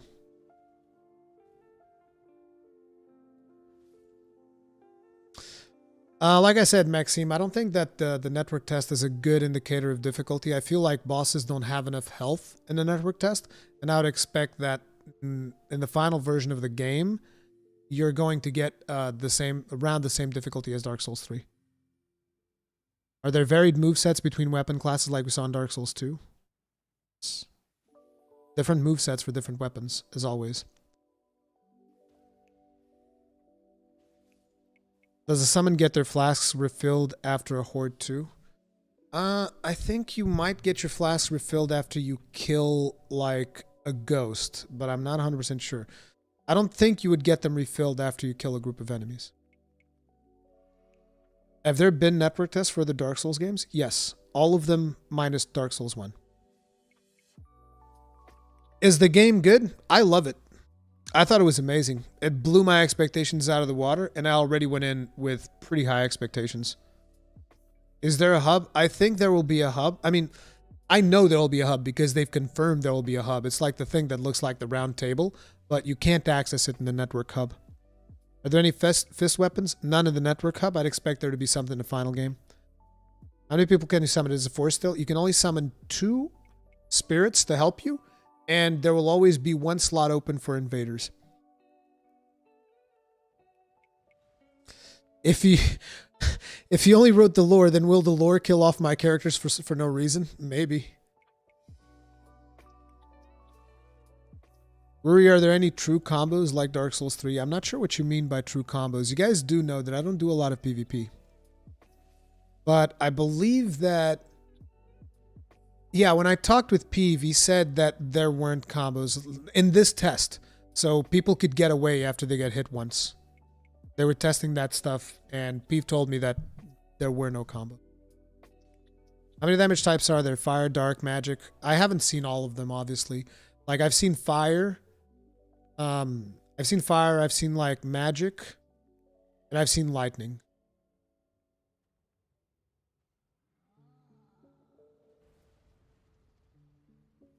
Just try the bow out. I mean, I shot 1 or 2 arrows, but I didn't really do much with the bow.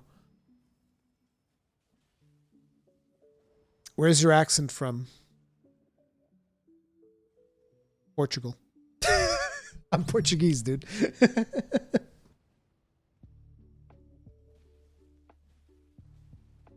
Is this co-op on boss or open world co-op all the time? It's the same system like Bloodborne co-op.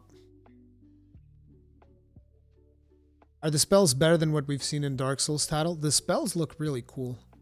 I like what the spells look like, but I don't know if they're better or not because I don't tend to do a lot of spell casting. Is there randomness in the open world encounters? Yeah, the caravan showed up in the same place, the same route. Yes, the caravan was always there. You could go to a bonfire and you would see the caravan pass by. I don't know if it's going to be like that in the final game or not.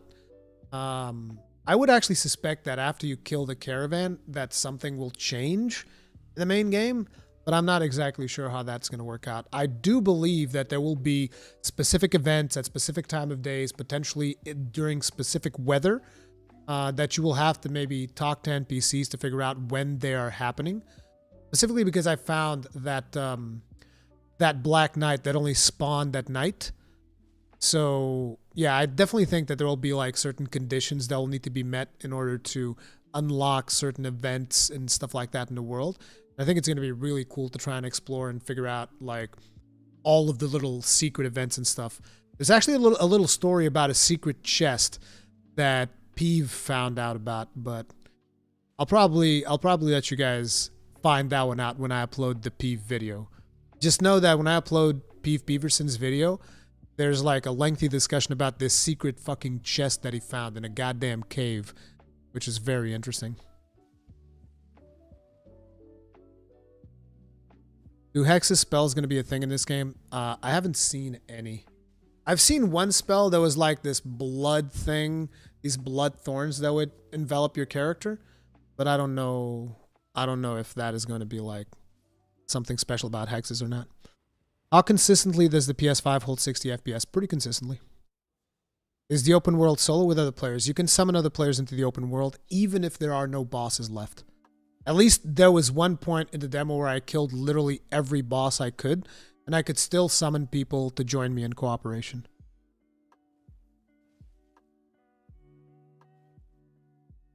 Did the demo give you a good idea of game structure? Not really in terms of like the big bosses, because you only get to fight one of the big bosses. So they limit your exploration a little bit. So, you know, they kind of like force you to go after this one boss that is there.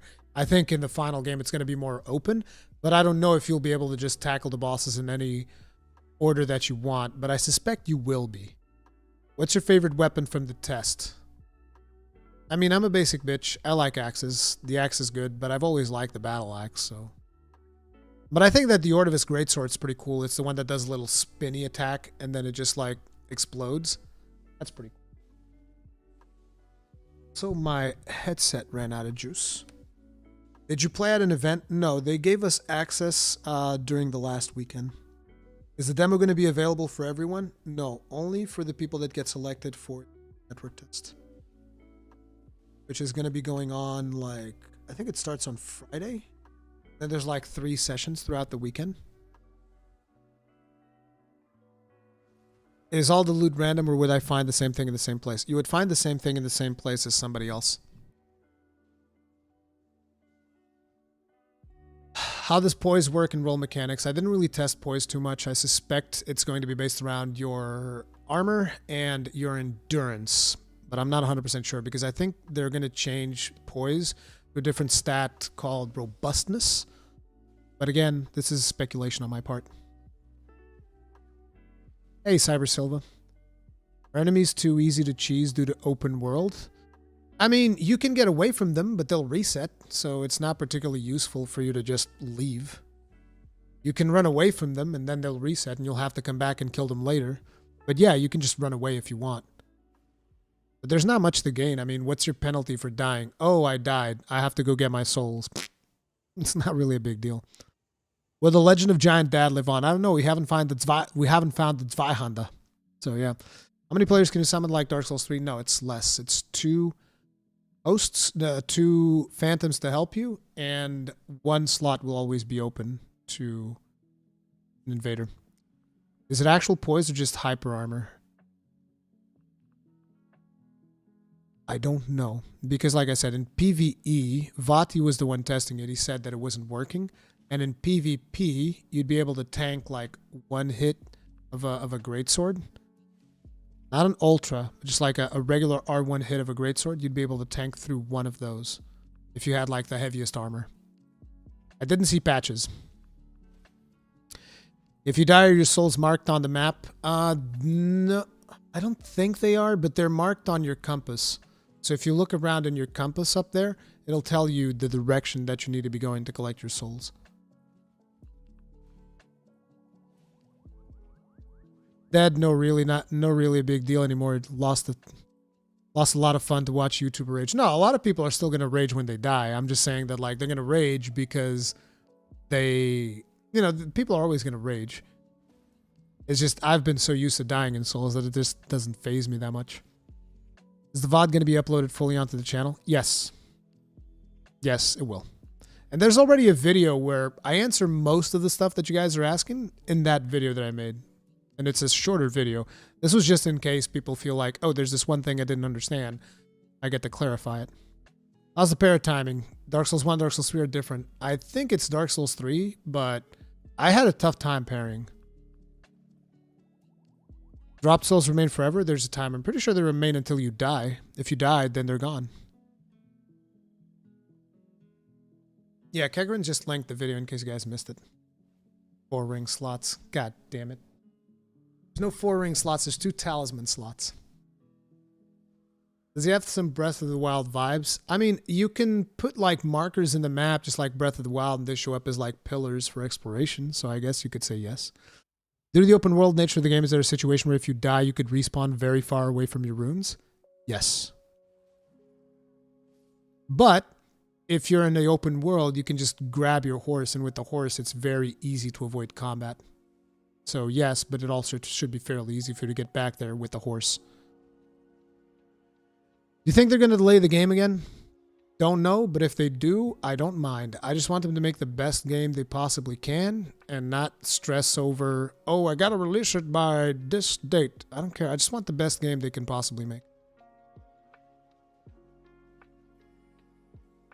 Do enemies respawn? Yes, if you rest at a site of grace, they will. Bosses, however, do not respawn. Are horses the only animal you can mount? Yes. Do you have ring slots? No. You have 2 talisman slots, not ring slots. Is backtracking an issue like Dark Souls 2? The area of the map that I played in, I mean, there wasn't even a need to backtrack because I can just teleport. Any characters from the previous game so far? Nope. Can armor be upgraded like weapons? Not in this test. More hyped for this or God of War Ragnarok? This. Like, don't get me wrong, I'm super hyped for God of War Ragnarok. I love God of War. But I'm much more hyped for a Souls game. Any cool talismans that you found? I found 2. Which I think were the only 2 in the game. One of them is for your stamina. And the other one would increase like your equipment load. Do you think co-op is going to be crossplay? Between PlayStation 5 and PlayStation 4, yes. Other consoles, no. Assuming also like Xbox Series X and Xbox Ones probably feature crossplay, but not other platforms. I don't know. I don't have like insider information on that stuff. When's Elden Ring going to patch in out wire bugs? Yeah. How much of the secrets, nooks, and crannies do you think you got to discover in the 30 hours? I never found about the secret chest that Peeve found.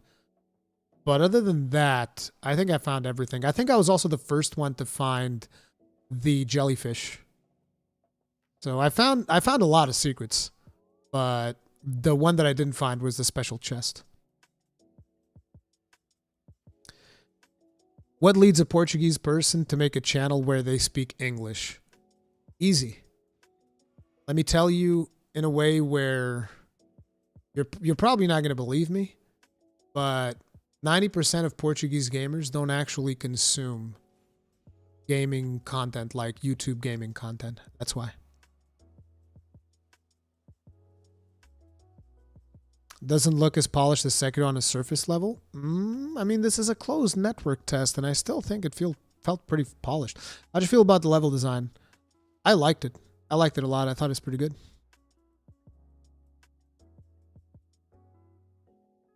Is refilling flasks by killing groups of enemies decently balanced? Yes, because it only works in the open world. So if you go into like a legacy dungeon, that mechanic no longer works. How polished is the demo field? Extremely. Were there significant bugs? I mean, there were some balancing issues, I would say. But other than that, no. And the balancing issues to me was mostly like just, and I'm going to bring it up again, it's the Beast Claw spell was fucking busted. But other than that, I thought it was extremely polished. For a network test in an open world, it was fucking excellent. Are the dungeon closed-ended? Did you see any tunnel out into other areas? Look at Alms27 coming in with the really good questions. That is a very good question, sir. And yes, there was a dungeon where if you weren't paying attention, because like at the end of every boss fight, they'll give you a teleport so that you can leave the dungeon, so that you don't have to walk all the way back to the dungeon, right? And in one of those dungeons, there is indeed a path that you can keep going through. Very good question. Are frames stuttery? No. I did have a couple of stutters here and there, but they were very rare, and I believe that you're not going to experience those in the final game. Favorite NPC this far? Is there a blacksmith NPC, Andre? There weren't that many NPCs here. There was like one NPC that's like a black phantom hunter. He's kind of like a samurai dude. That NPC was pretty cool. I liked him a lot. Because like during the test, I got invaded by an NPC. And I think not everybody got invaded by that NPC for some reason, but I got invaded by an NPC. I'm not exactly sure what triggered it. This NPC just fucking came out of nowhere. I get dismounted off of my horse. The NPC starts attacking me, dealing like mega chunks of damage. I'm like, dude! Like he was just like wrecking me. This invader NPC was just like destroying me. And I was like, dude, I thought I was about to die. And then suddenly this other NPC pops up. This Black Phantom Hunter just shows up and just shreds the invading NPC. And I was like, what the fuck just happened? That was pretty awesome. I like that a lot. But yeah, I think if I had to choose an NPC, the guy that shredded the invading NPC would be my favorite one. He's pretty badass.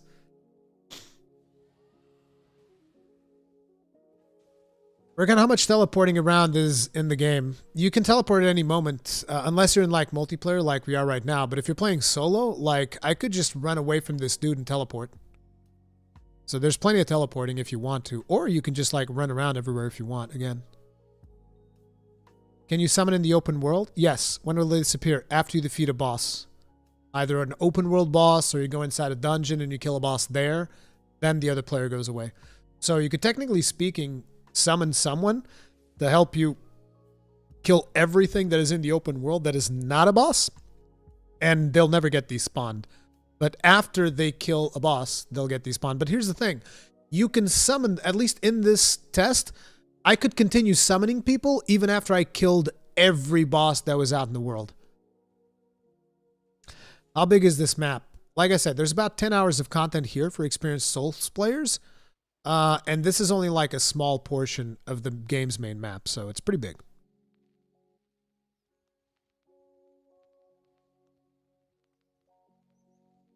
Where's Master Yona when you need him? Is there any form of hollowing or enkindled upon death? No. At least not in the test. I don't know if in the final game they'll do something, but no. Is there a way to upgrade flask recovery? Not in this demo, but I would expect there to be flask upgrades in the final game. Are there type hitboxes in Elden Ring, or is it similar to Dark Souls 3? So let me tell you something. Most of the hitboxes were pretty good. This motherfucker right here, this guy on the horse, fuck him. His hitboxes were fucking wonky as hell, dude. Like, I've been hit by one of his attacks, and I wasn't even remotely in the same zip code, all right? So fuck that guy, but all the other hitboxes are pretty good.